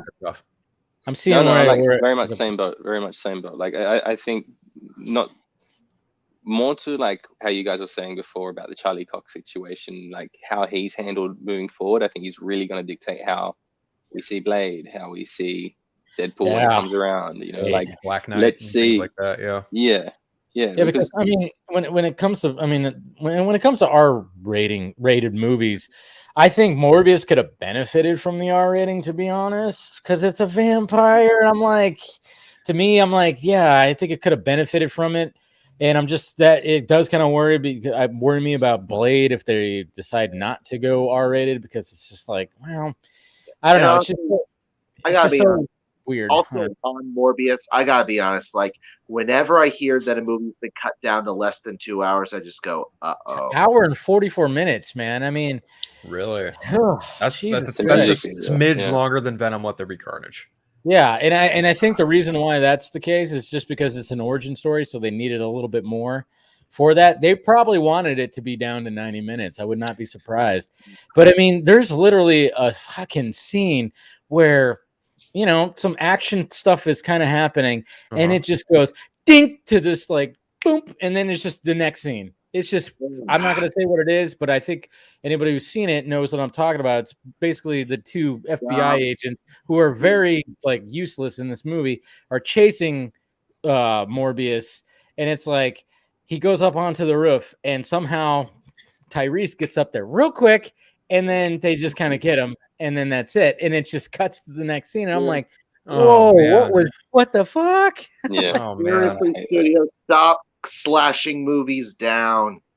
Although I will say, apparently, the director has just revealed what the whole issue was with Michael Keaton, that the only reason those scenes were there in the trailers was because Sony was planning on having it be part of the MCU, but then is one of the many things in the delays, they said, you know what, let's not.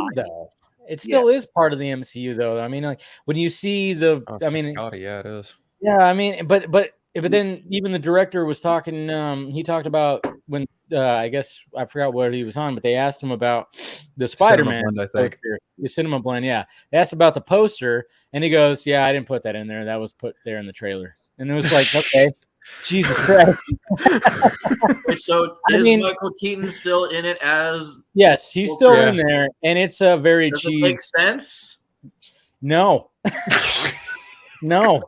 I haven't seen the movie. The movie's been spoiled for me on Twitter and everywhere else, and I'm just like, cool. Just cool. The only thing I could hope is that Doctor Strange 2 explains how he ends up why Vulture ends up in this universe or whatever the hell. Which, for the record, Dave, thank you for being so chalant and very straight to the point with your review and not being super spoiler filled. I really appreciate that because the past week on Twitter, people are just, you see, here's the freaking post-credit sequence to Morbius. Okay. You know what's funny about that? I was actually going to tweet it out today because I still see people posting scenes from it. I'm like, wow. I was going to put movie you like. Hey, stop spoiling it. Don't post any spoilers. Movie you don't like. Hey, look at this dumb scene that was from a bootleg. Why are they doing that? What are you guys doing, dude? I've had to scroll past this action scene like 10 times. Like it's oh man. Oh yeah, but those same people, if it's a movie they really like, don't post spoilers. But if it's I don't like it, I'm just gonna post spoilers. I'm like, what are you doing? And did somebody just realize how stupid like their marketing was? Because like the early trailers showed Michael Keaton, oh, here's Vulture, so it's MCU, and then the later trailers have references to San Francisco to Venom, so it's not MCU, and they keep going back and forth. And that's leaving aside all the slashing of the movie down. Why?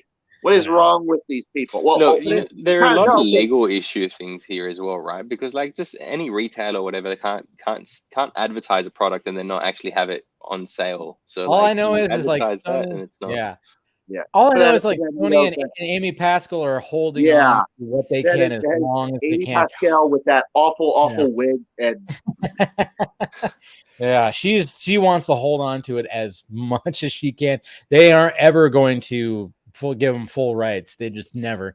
Because it's funny because she's also has been particularly going back and forth. Because remember that whole thing where she was sitting down with Kevin Feige. He was talking about how it's part of the MCU, and Kevin Feige just gives her a look. It's like.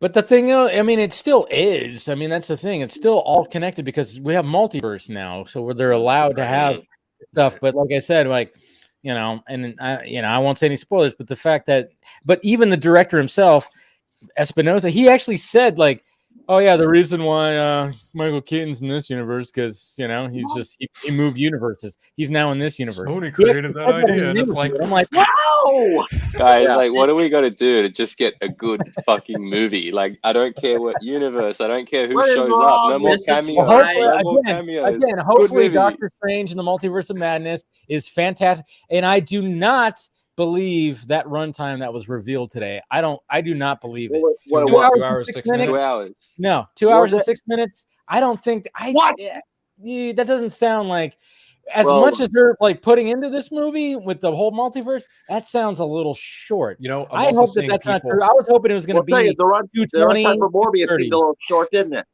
I'm also seeing a lot of people like bring up Sam Raimi's filmography and how his movies kind of fall into that same category. I'm like, okay, sure, yeah. But to Dave's point, it's like, this is a fucking big movie. Why would you only hone it to 2 hours and 6 minutes? I mean, I don't know. I have trouble believing that. That just seems too short for this big a movie. Yeah. Well, cameo 1, cameo 2, Mirror Dimension, cameo 3. Right. Yeah, I trust MCU and Sam Raimi to tell us everything. Just unlike Sony, like the last few years has been really weird for me, kind of standing back and looking, and for people to be like, Sony needs to take back full control of Spider-Man. I'm like, that's so back and forth. I can't put any stock in it. I was like, really? Like, you think they got a handle on their storytelling sensibilities of Spider-Man? I don't. Let's recap. I think when it comes to animated stuff, they might, but not when it comes to stuff. That's not the studio. That's fair. I mean, but luckily the studio's not fucking with it. Yeah, so they're like, well, it's an animated thing, so let us do its own thing. Whereas live action, they're trying to like emphasize that you have that at least. Let's recap. Sony screwed up the Tobey Maguire film Spider-Man 3. They screwed up Andrew Garfield's films with Amazing Spider-Man 2. They screwed up Morbius. They slashed down Let There Be Carnage. Venom also. They Venom, yeah. There's one name attached to all those movies, Eric. You know what that name is? Or actually, there's two, but the big one is Avi Arad. Yep. There it is. Yep. Yeah. We dropped that name last night, too, talking about Avi. I forgot who dropped it, but we all kind of laughed.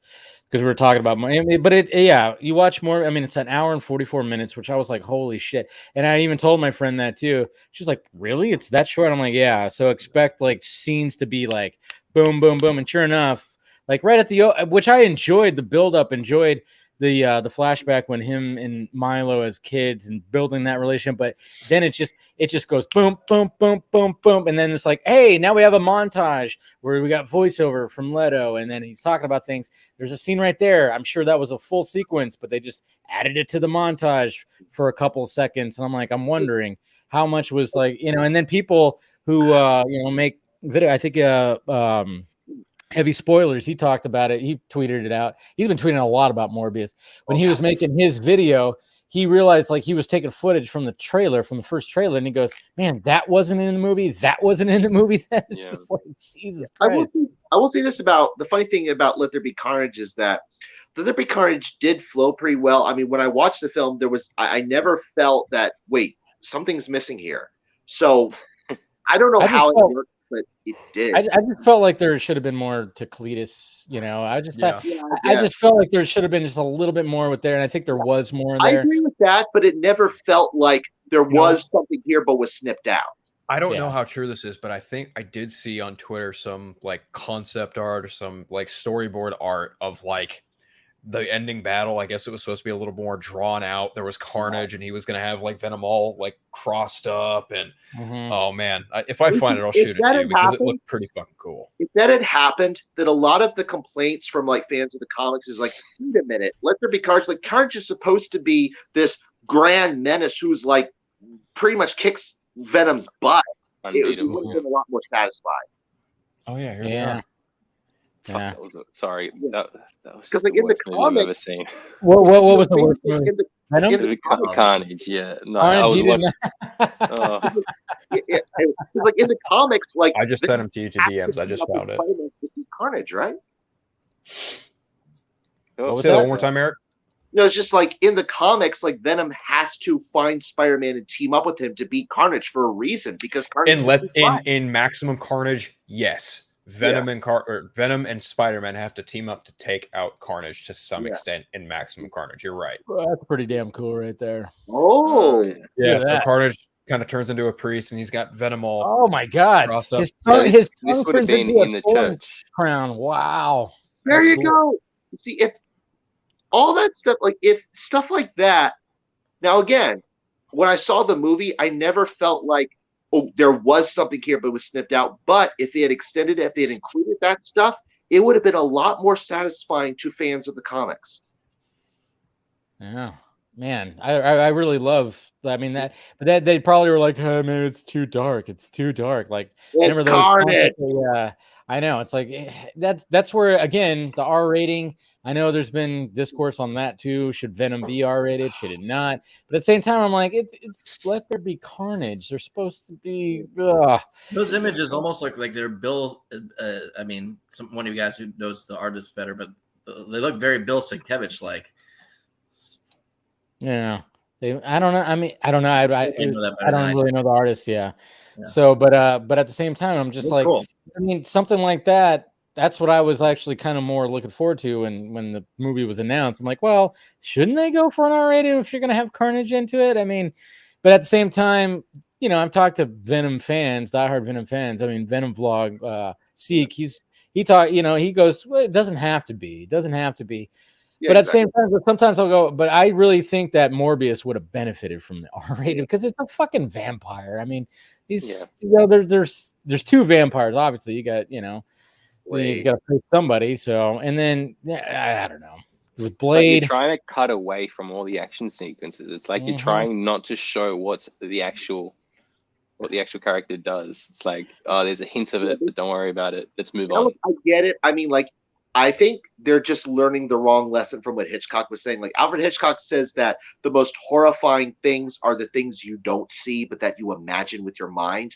But at the same time, it's like Hitchcock really did a great way of crafting a scene where that works, where it works. With suspense, with time, with a quiet place. A quiet place does it. But this is Venom. This is Venom. It's like we want to see the action. We want to see the gore. We want to see all that. I mean, Hitchcock still showed blood in Psycho, right? Yeah. He showed little snippets of it to like suggest in people's minds that people think they see more than they do. That was the point. Yeah, that works in something like A Quiet Place where you have tension and quiet and actual runtime to like allow for that suspense to build. But it's like you got bang, bang, bang, bang. It's like next scene, next scene, next scene. There's no time for that. Reminding me, I need to see part 2. Yeah. Yes. No, it's good. I enjoyed it. It I liked it. I didn't like it as much as the first one, but it still was pretty good. And I'm just kind of going like, what are they going to do like with like the sequels or spinoffs? I don't know what they plan on doing with those because there's so much time. And then right when the pandemic hit, that's when, that movie was supposed to come out. And then it just got delayed. And now I'm like, well, these kids are now going to be adults again. I mean, the same thing with Shazam. I still don't know how that's Stranger Things as well. Yeah, right. The heck. Which debuts the same day as Kenobi. Does it really? Season That's right, 4. It does. Yeah, because they moved the Kenobi show 2 days forward to the 27th as opposed to the 25th, and it's now debuting the same day as season 4, part 1 of Stranger Things. Wow. Jeez, that's going to be a crazy week. Wow. That's going to be a crazy week. I'm looking more of a Star Wars guy, so. Yeah, I mean, obviously it's Obi-Wan Kenobi. We've been waiting for this for how long? How many times over the years has poor Ewan McGregor been asked about, are you going to come back? And he's just like, maybe. If they call to it. Yeah, I'm open to it. And then finally he was able to be like, hey, I'm back. Great. Ask me the question. Yes, I'm back. And it looks like finally we're going to get off of a freaking desert planet for an extended chunk of time, too. Yeah. True. Could be. Yeah. I will say, because I've been loving, like the Star Wars stuff, so far, like the Dave Filoni, Jon Favreau stuff so far, I've been loving everything. Mandalorian on a lot. Have you seen Rebels, Eric? Star Wars Rebels? Yes. It's a good show. I've seen all Clone Wars. I've seen all of Rebels. I've pretty much seen all Star Wars right now, except for the Bad Batch. What about how's that? I haven't watched that yet. Yeah, I've been plugging Bad Batch. I was asking you if you'd seen it yet, but I haven't seen it yet. Yeah, well, again, do you need the animation to get the lore, or the animation? Yeah, do you need Bad Batch and Rebels and Clone Wars? Does that fill in a lot of backstory, or probably? Well, a little bit. Here's the thing: just a smidge. You see Clone Wars first, and you see it in chronological order. You go on StarWars.com, and they have the list of how to see it in chronological order. Yeah. But the thing is, I would recommend you see Rebels and then you see Bad Batch, because there's a connection there. Where, there's some emotional impact, some prequel, almost some build up, some connection to Rebels that you won't feel as much if you haven't already seen Rebels. Okay. Yeah. So you see Clone Wars in chronological order, then including season 7, including the last season. Yep. Then you see Rebels. Yep. Then you see Bad Batch. Bad Batch. Yeah. Yeah. Good idea. Yeah. And I just get kind of worried though, because obviously, they did reshoots and stuff like that where and you hear about, oh yeah, we didn't like how the story was. So, and it's like, all right, did you guys just reshoot because it wasn't enough attached to the pre-existing stuff? As much as we want them to go forward and not be connected to Skywalker so much. Yeah. It's like, all right, can we get past Skywalker now finally? But it's like, but then again, you can't do it with this story because it fits between. Yep. Yeah. It's just so like, yeah. I heard that Dave Filoni was overseeing the new additional stuff, the changes, right? So the changes I think started before they went to shoot, because from what I understand, they initially wanted Maul. Yeah, they're going to have big bad. Which, if you've seen Rebels, spoilers, they can't do that. That final confrontation between Obi-Wan and Maul happens at the very end of season 3, and I don't think Filoni wanted to retread that same road, which is understandable. But at the same time, if you're going to bring back fucking Ray Park and you've got Ewan McGregor there, it's like, I know. So when I heard about that, I was like, oh, that would have been that cool. The initial plan? Was it always Vader, or was it? Apparently, there was some kind of plan that had that, and then they just kind of dropped it. Moved it to Vader. They didn't have the space to do both. I mean, which I can understand. Yeah. Season 2. Yeah, I mean, there's always a chance that he might end up showing. I mean, I think we were all surprised that he showed up in Solo, or it's like, well, okay, they got a lot of people buzzing, like, oh, is he actually going to come back in anything else? He might. I wouldn't be surprised. I mean, what's that? I said I like Solo more than Rogue One. Oh, Solo is far better than its reputation gives. Yeah, that movie gets so much flack, and it does not deserve it. Not at all. No, it gets a lot of shit. I don't think it should. It happened to come out after Last Jedi, when everyone was pissed off, and basically everyone was pouring their anger at it when it didn't deserve it. They should have just. Could be it. I don't hate the Sequel Trilogy either. No, neither do I. Neither do I. And here's the thing: I love to and I basically tell people, confront these people who are they have this stupid attitude of, you people oh, George Lucas, an apology because it's because of you that we got the sequel trilogy, blah, blah, blah. No, dude. It was Lucas's own pride. You're really capturing the rage of Twitter right now. I feel it. It was Lucas's own pride that he sold, which was why he sold it to Disney, because he's like, oh, I couldn't, I can't, handle it anymore. I was like, no, dude, you could have just done what you did with the original trilogy. You oversee it, but you have a good screenwriter and good directors doing your vision. You could have done what you did with it, but no, you were so sure with the prequels. No one can do my vision but me. And then what did you get? People complained. It's like, oh, I guess I can't handle it anymore, so I sell it to Disney. Even though Dave Filoni was like, because of that, Dave Filoni didn't finish, Clone Wars at first, and yeah. I think the biggest hindrance to the prequel trilogy is the fact that Lucas worked backwards, in that you could tell the movie that he really wanted to make was Revenge of the Sith. But to get to Revenge of the Sith, you had to get Phantom Menace, which I do like, and Attack of the Clones, which I don't like that much. And that really you don't like sand? No, not particularly. I think lightsaber fights would be over Attack of the Clones. Like people, and then again, it's great. And I'm loving. People are like, because people have given Hayden Christensen grief, and I just seriously hope people are just like the prequel fans are looking at Kenobi and saying, oh, now people are going to apologize to Lucas. No, people are going to apologize to Hayden Christensen, because it wasn't him, it was Lucas. They already are. They already are. They already been welcoming him back. I mean, there's been such a great reception of him now. Like, now that he's going to be coming back for Kenobi, and we're gonna get those flashback scenes, which that's gonna blow up the fucking internet, because it's gonna take place during the Clone Wars time. Yes, with good writing and a good director, Hayden Christensen is great. With George Lucas, he's not the same. Look, when you think about how the prequels, you've got the Phantom Menace haters who are well into their 50s, but then you've also got a whole generation of kids who grew up like watching those movies. Hi, me too. Me and Tony, and probably Eric, and maybe a little bit of Carrie too. But and Dave as well. There's just something that's going to be unforgettable. I mean, look, Phantom Menace has its issues, but it still has hands down best lightsaber fight. Period. I enjoyed Phantom Menace. As a kid, I enjoyed Phantom Menace because it is a kids movie. And as for Attack of the Clones, look, I'll say this. I've said this before. I've said this to people. Best chase sequence. It's got the best chase sequence. But not just that. Also, I deliberately invoke Dave when I say this, but like Natalie Portman's wardrobe, that made me a man right there. When her shirt got ripped, and belly. Also, when she was on Tatooine and the dress, she had like a bare middle, and just great. What made me a man? Nicole Kidman in Batman Forever. I was 3 years old. Oh, there you go. That's a good one. That's a good one. No, but I do remember. I remember waiting on a Saturday. I remember waiting on a Saturday morning to watch Phantom Menace, early Saturday morning, waiting in line for about 3 hours. This is before you could actually assign seating there, kids. Pre-order tickets and stuff. Yeah. You just got tickets and you just had to be there to get first come, first serve. How old was Natalie Portman when she did Phantom Menace? 16? She was young. 14.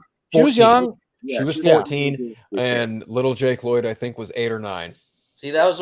Phantom Menace came out either my junior or senior year in high school. So there's always that part of me. I'm like, if I meet her, I may have a chance. No. Yeah, we're in the age bracket. I think I was actually her age. I was probably 14 when that. I don't remember, but I remember me and my buddy, like, we were crushing on her hard. We're like, because it's been Natalie Portman. And she was like, what the hell? Like, look at that. And now she's still pretty. And I still crush on her. She's still so pretty. Can't wait to see what she looks like in Thor, man. Yeah. And now she's still.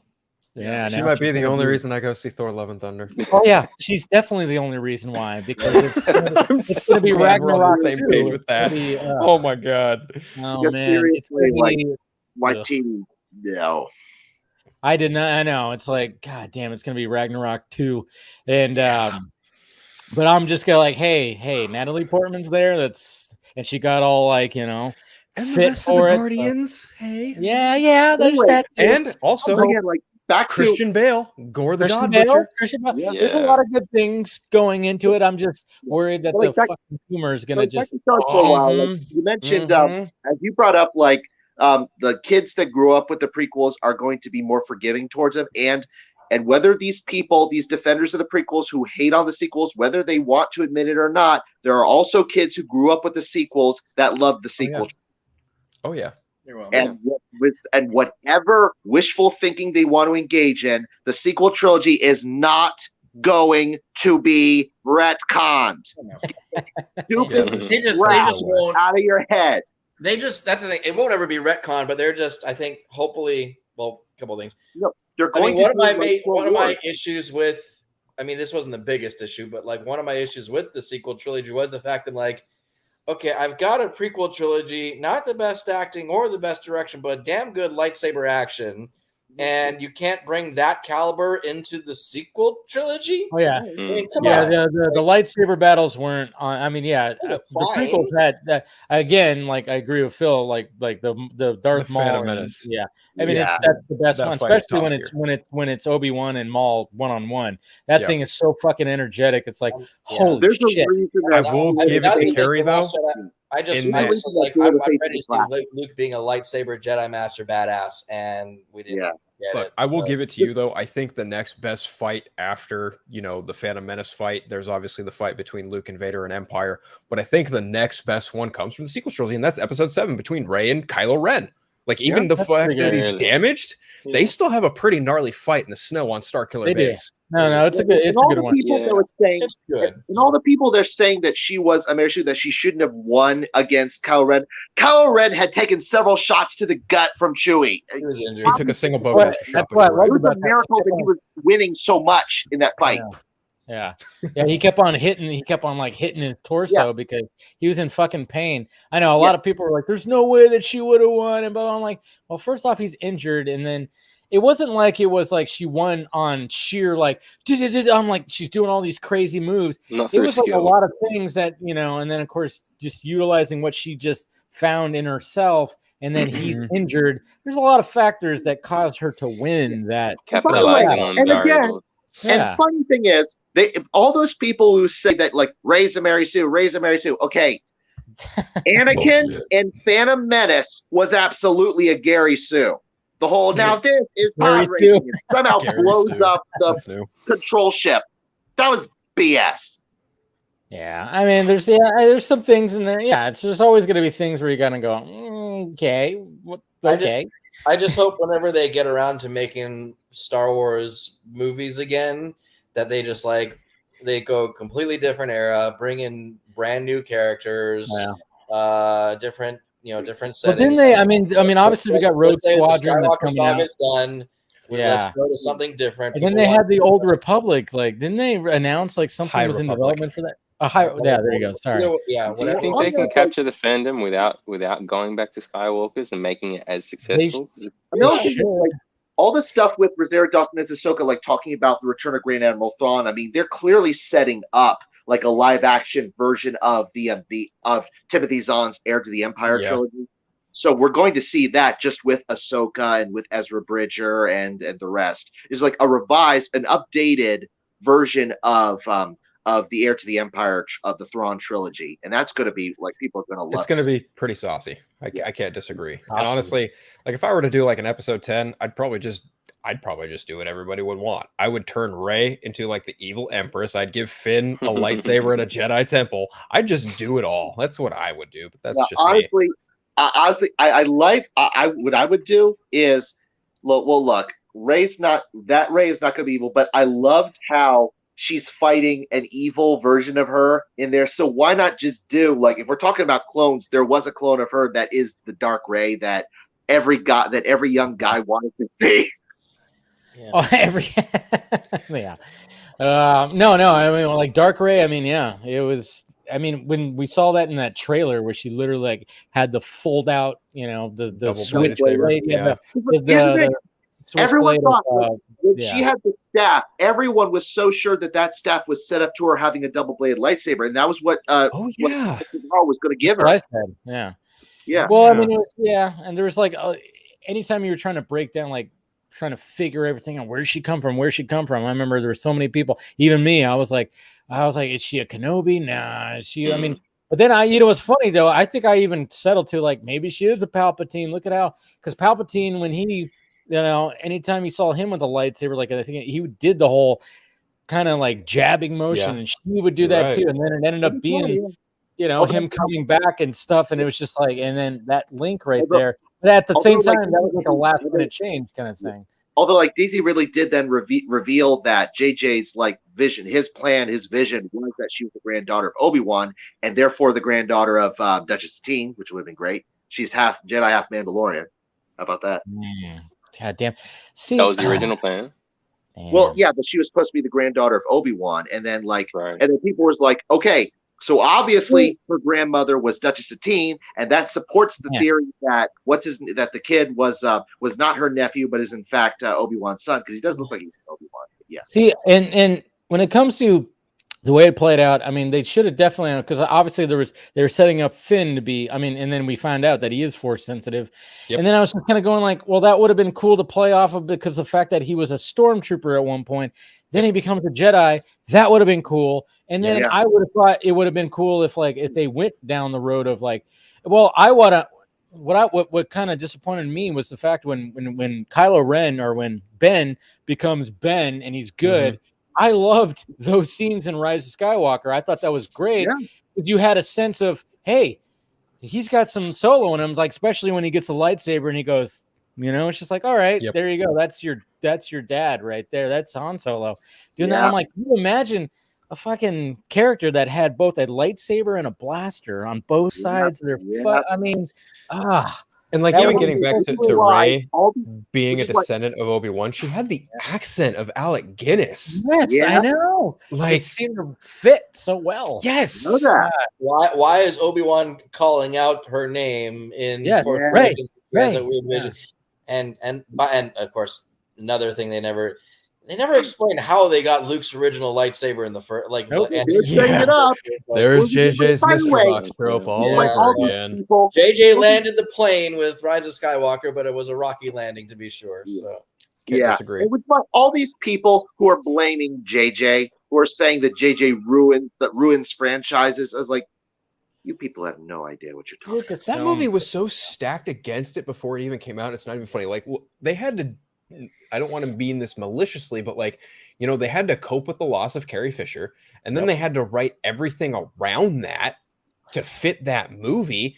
Like there was no winning. And then they had to wrap up how many movies, how much story? 8. They had to wrap it up.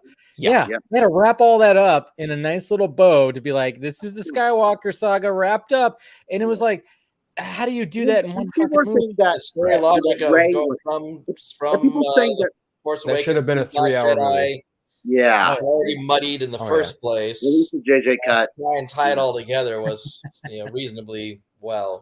That should have been an epic 3-hour movie, and it wasn't. Like Rey, like getting upset that when Rey used the name Skywalker, like that's stolen valor. It's like, no, it's not. What she is doing by saying Rey Skywalker is she is saying that Luke was the father she needed and never had. Yeah, correct. I had no qualms with that. I'm like, it was. I mean, it was kind of cheesy. I will say it was kind of cheesy, but I understood like what the scene meant, and I thought it was kind of cool. I was seeing the Force Ghosts of Luke and Leia was cool, but now the broad the Skywalker legacy. Yeah. Now, by contrast, the broad in Discovery, who's supposed to be Spock's sister, who we've never heard about, that's stolen valor right there. I still haven't seen Discovery. I actually just restarted. And I'm making a point not to. Like, I'm one of the biggest Star Trek fans out there, and I have never seen any of the CBS All Access or whatever they call it now, Paramount Plus. I haven't seen any of that. I've seen scenes from a Picard, and I found it cool and interesting. But it's like from what I've heard. Yeah, from what I've heard, Picard's like kind of hit and miss, but I got a mate that's in that. Yeah, I will say that Paramount Plus has allowed me to watch Sonic, Jackass Forever, and Scream 5 all in the last weekend. Dude, Jackass Forever. I still haven't watched the new Jackass. Dude. I know. I'm thinking about getting Paramount Plus because I do want to see where the Halo series goes, because I got a screener for the first 2 episodes. And I did my little review, and I'm curious to see where it goes.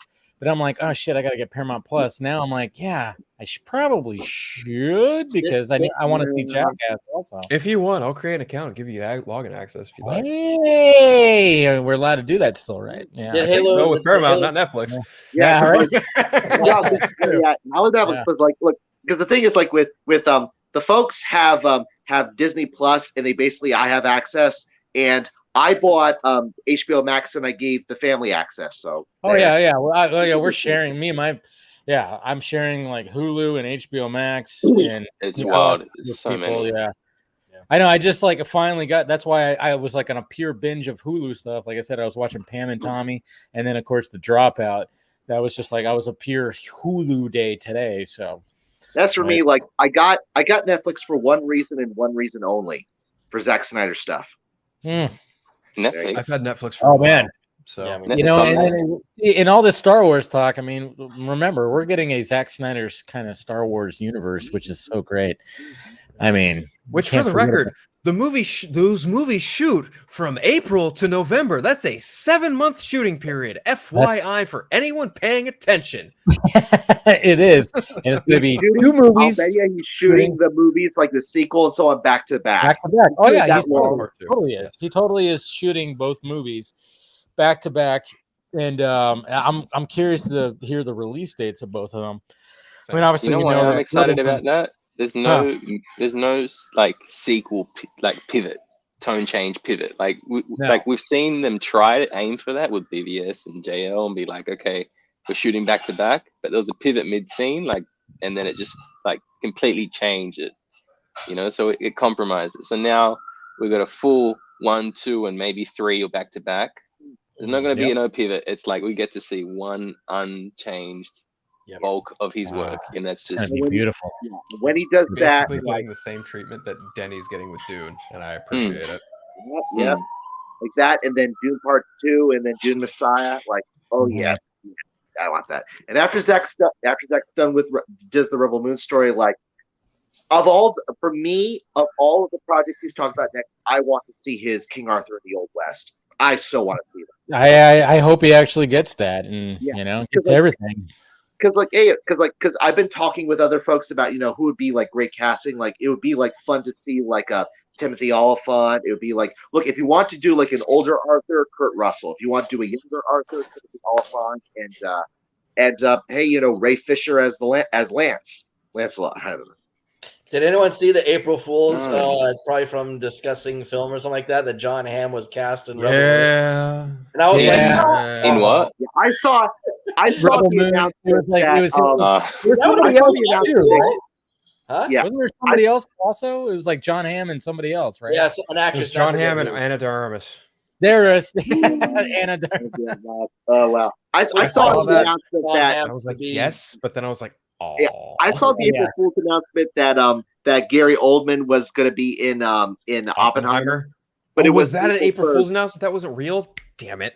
Well, it was on April 1st, so I wanted it to be true. I mean, hey, the Crow announcement came out yesterday too, and that seems pretty legit. Wait, I thought the Gary Oldman one was true though. Oh, it is good because I think it is. I don't know. All I know was it came out on April 1st. Yeah, so I know everything on April Fool's is like bullshit. It's like I hate that. I hate it when it's April Fool's because it's like you can't. I hate it when it's painful enough on a Friday. Like the studio, seriously, studios. If it's real, wait until the 2nd. I know. And then of course, has anybody? Yeah, Eric was asking, has anybody seen Deepwater? I haven't seen. I thought about putting it on today, but I was like, I really don't want to watch this movie. I felt sick watching it, man. See, that's the thing. That's how I would probably feel too, because I just the way that the story is, and I've heard nothing but bad things about it. I will say this, about it, people have said that. Look, all the hype for it would, aside from Ben Affleck and Ana de Armas, was like the main thing was that it's supposedly an erotic thriller, and there's Ana de Armas in it, but there's not as much payoff on that as you would think. Not as much nudity. She's about to be in like the Marilyn Monroe. Now there's payoff there. For me, it was like a Gone Girl light. Like it still hits those beats, and it's like it was enjoyable for me. But it's just, I think the reason I felt sick was because it was done well in those little areas. Like you just feel sick at the idea of like this open relationship that just is so toxic. You know?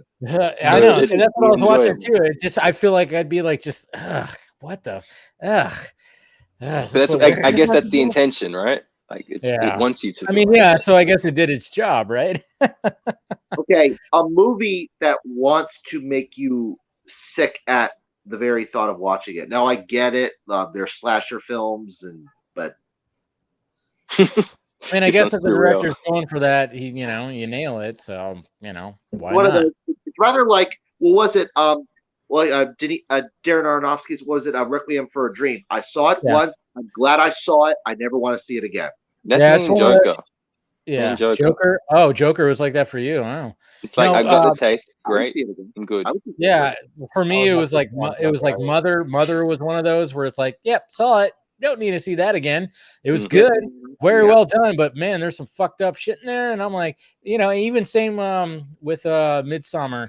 I mean, I really enjoyed that movie. I enjoyed that movie so much, but I'm like, I'm not rushing to watch it again. Nope. That movie is after watching that one, I was like, what's wrong with the person who makes this? I was like, this guy, whoever this director is like seriously fucked up in the could be worse. Could have been like, what was it? Human. That reminds me of like the Human Centipede. Like, oh yeah.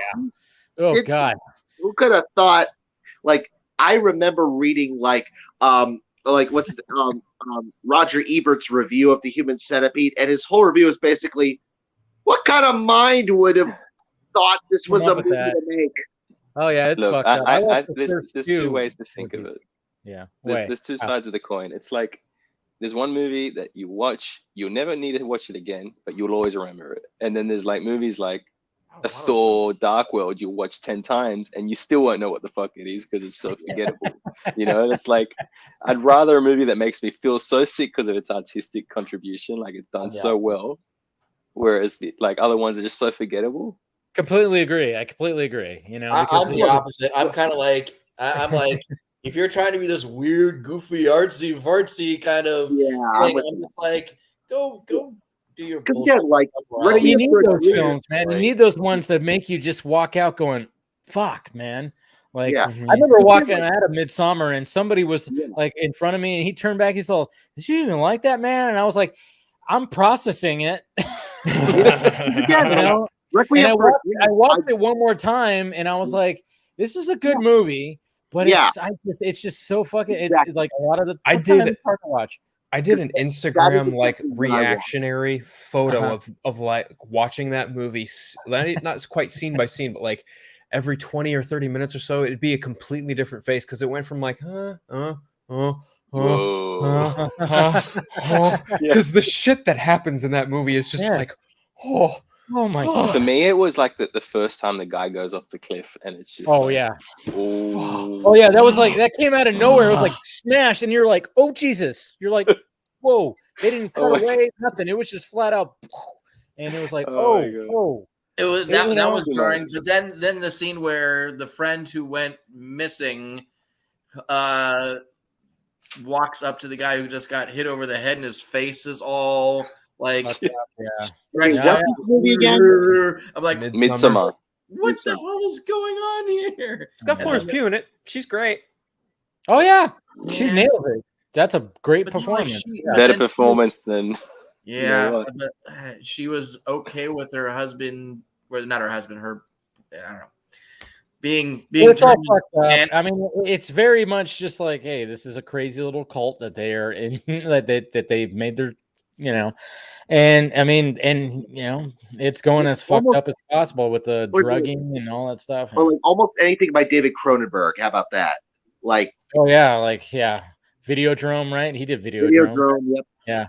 Long Live the New Flesh. I mean, that movie is, that's one of those movies that I love because it's just so weird and fucked up. And when you see that fucking the videotapes, when he pulls it out, when it's like pulls it out of himself and it's pulsating and shit like that, it's goddamn that. I mean, he was all about that fucking. I mean, like you guys were talking. I think you and Scott McClellan, Dave, were talking about like you've been talking about like a who would do a great Clayface film, and I was thinking, David Cronenberg would. Cronenberg. And so would who's the guy who did Midnight Mass and all? And remember, he said that he wanted to do it. He wanted Flanagan. he would. Mike Flanagan. Flanagan. He mentioned that if he were to do a movie, he wanted to do a Clayface movie, and I was like, yes, please do. But yeah, Cronenberg would be perfect for that too, because yeah. Anyways, all right, let's go ahead and wrap this up. We're about 2 hours in. This was a lot of fun, as always, guys. And again, appreciate the supporting the Patreon community and all that, and trying to get this pirate ship staying afloat and everything. So we'll go around the horn, promote yourself, what you're doing. Go ahead, Phil. Well, thank you again, Dave. It's always a blast coming on these Patreon streams. Again, loved your review of Morbius. I'm going to try and see it as soon as I can. Anyone wants to follow what I'm doing, just at Unfiltered, Twitter, Vero, Instagram. You can catch my podcast, The Eternal Night, with my buddy Craig, just a Batman podcast. We're trying to set up another episode for Batman's 83rd birthday. You can also catch me on the Four Nerds and ACS Universe Thursdays and Fridays. Nice. Go ahead, Eric. Cool. All right. Well, you can find me. You can find me on YouTube at Hardboiled Entertainment. You can find me on Twitter at Hardboiled Films, and obviously, I am the screenwriter for Justice League Sunset of the Gods, the big motion comic, which is now starring Dave Pena as Batfleck. Hey, there you go. If I have problems with the dialogue, I'm going to give you shit for it. Just kidding. Maybe. Yeah, if I have problems with the voice, I'm going to give you shit for it. I know, right? I know. I get a little too casual Batman-y. All right, Tony. Yeah, nothing to promote. Just Bill and Jerry on Instagram, Bill and Jerry Art, if you want to see more of my paintings and stuff. Yeah, but more likely than not, you'll see me trolling someone in a thread somewhere on Twitter. Like it. And Carrie. At KM Vanderberg. Just doing my best I can to not get involved with all the Twitter BS that happens. So yes, good man. I will say I got one episode left of Dark, Dave. On yeah, you were telling me about that. Yeah, and digging it, but the last few episodes have been confusing as hell. Oh yeah, there's many times where there's even times where I had to like rewind some things. I'm like, wait. It's a very intricate. It's a very, they took their time with, and then especially after that first season of Dark, where it's like, I mean, obviously there's time travel involved, and then all of a sudden it gets to multiverse, and it's just like you start going, holy shit. I mean, but luckily they kept it at least, I think, what is it, 3 seasons, right? 3 seasons or 4? I can't remember. You need to go watch the show Travelers, because that's another done in 3 seasons, and it's time travel. What's that? It's Netflix. Okay. I'll have to check out anything with time travel. I'm all about. I love it's that. Dylan McDermott. Involves time travel, but I can't tell you what it is because that spoils it. Okay, good. I'll have to check it out. Travelers. Nice. Dylan McDermott. Okay. I think I remember hearing about it. I remember hearing about it. Just didn't watch it.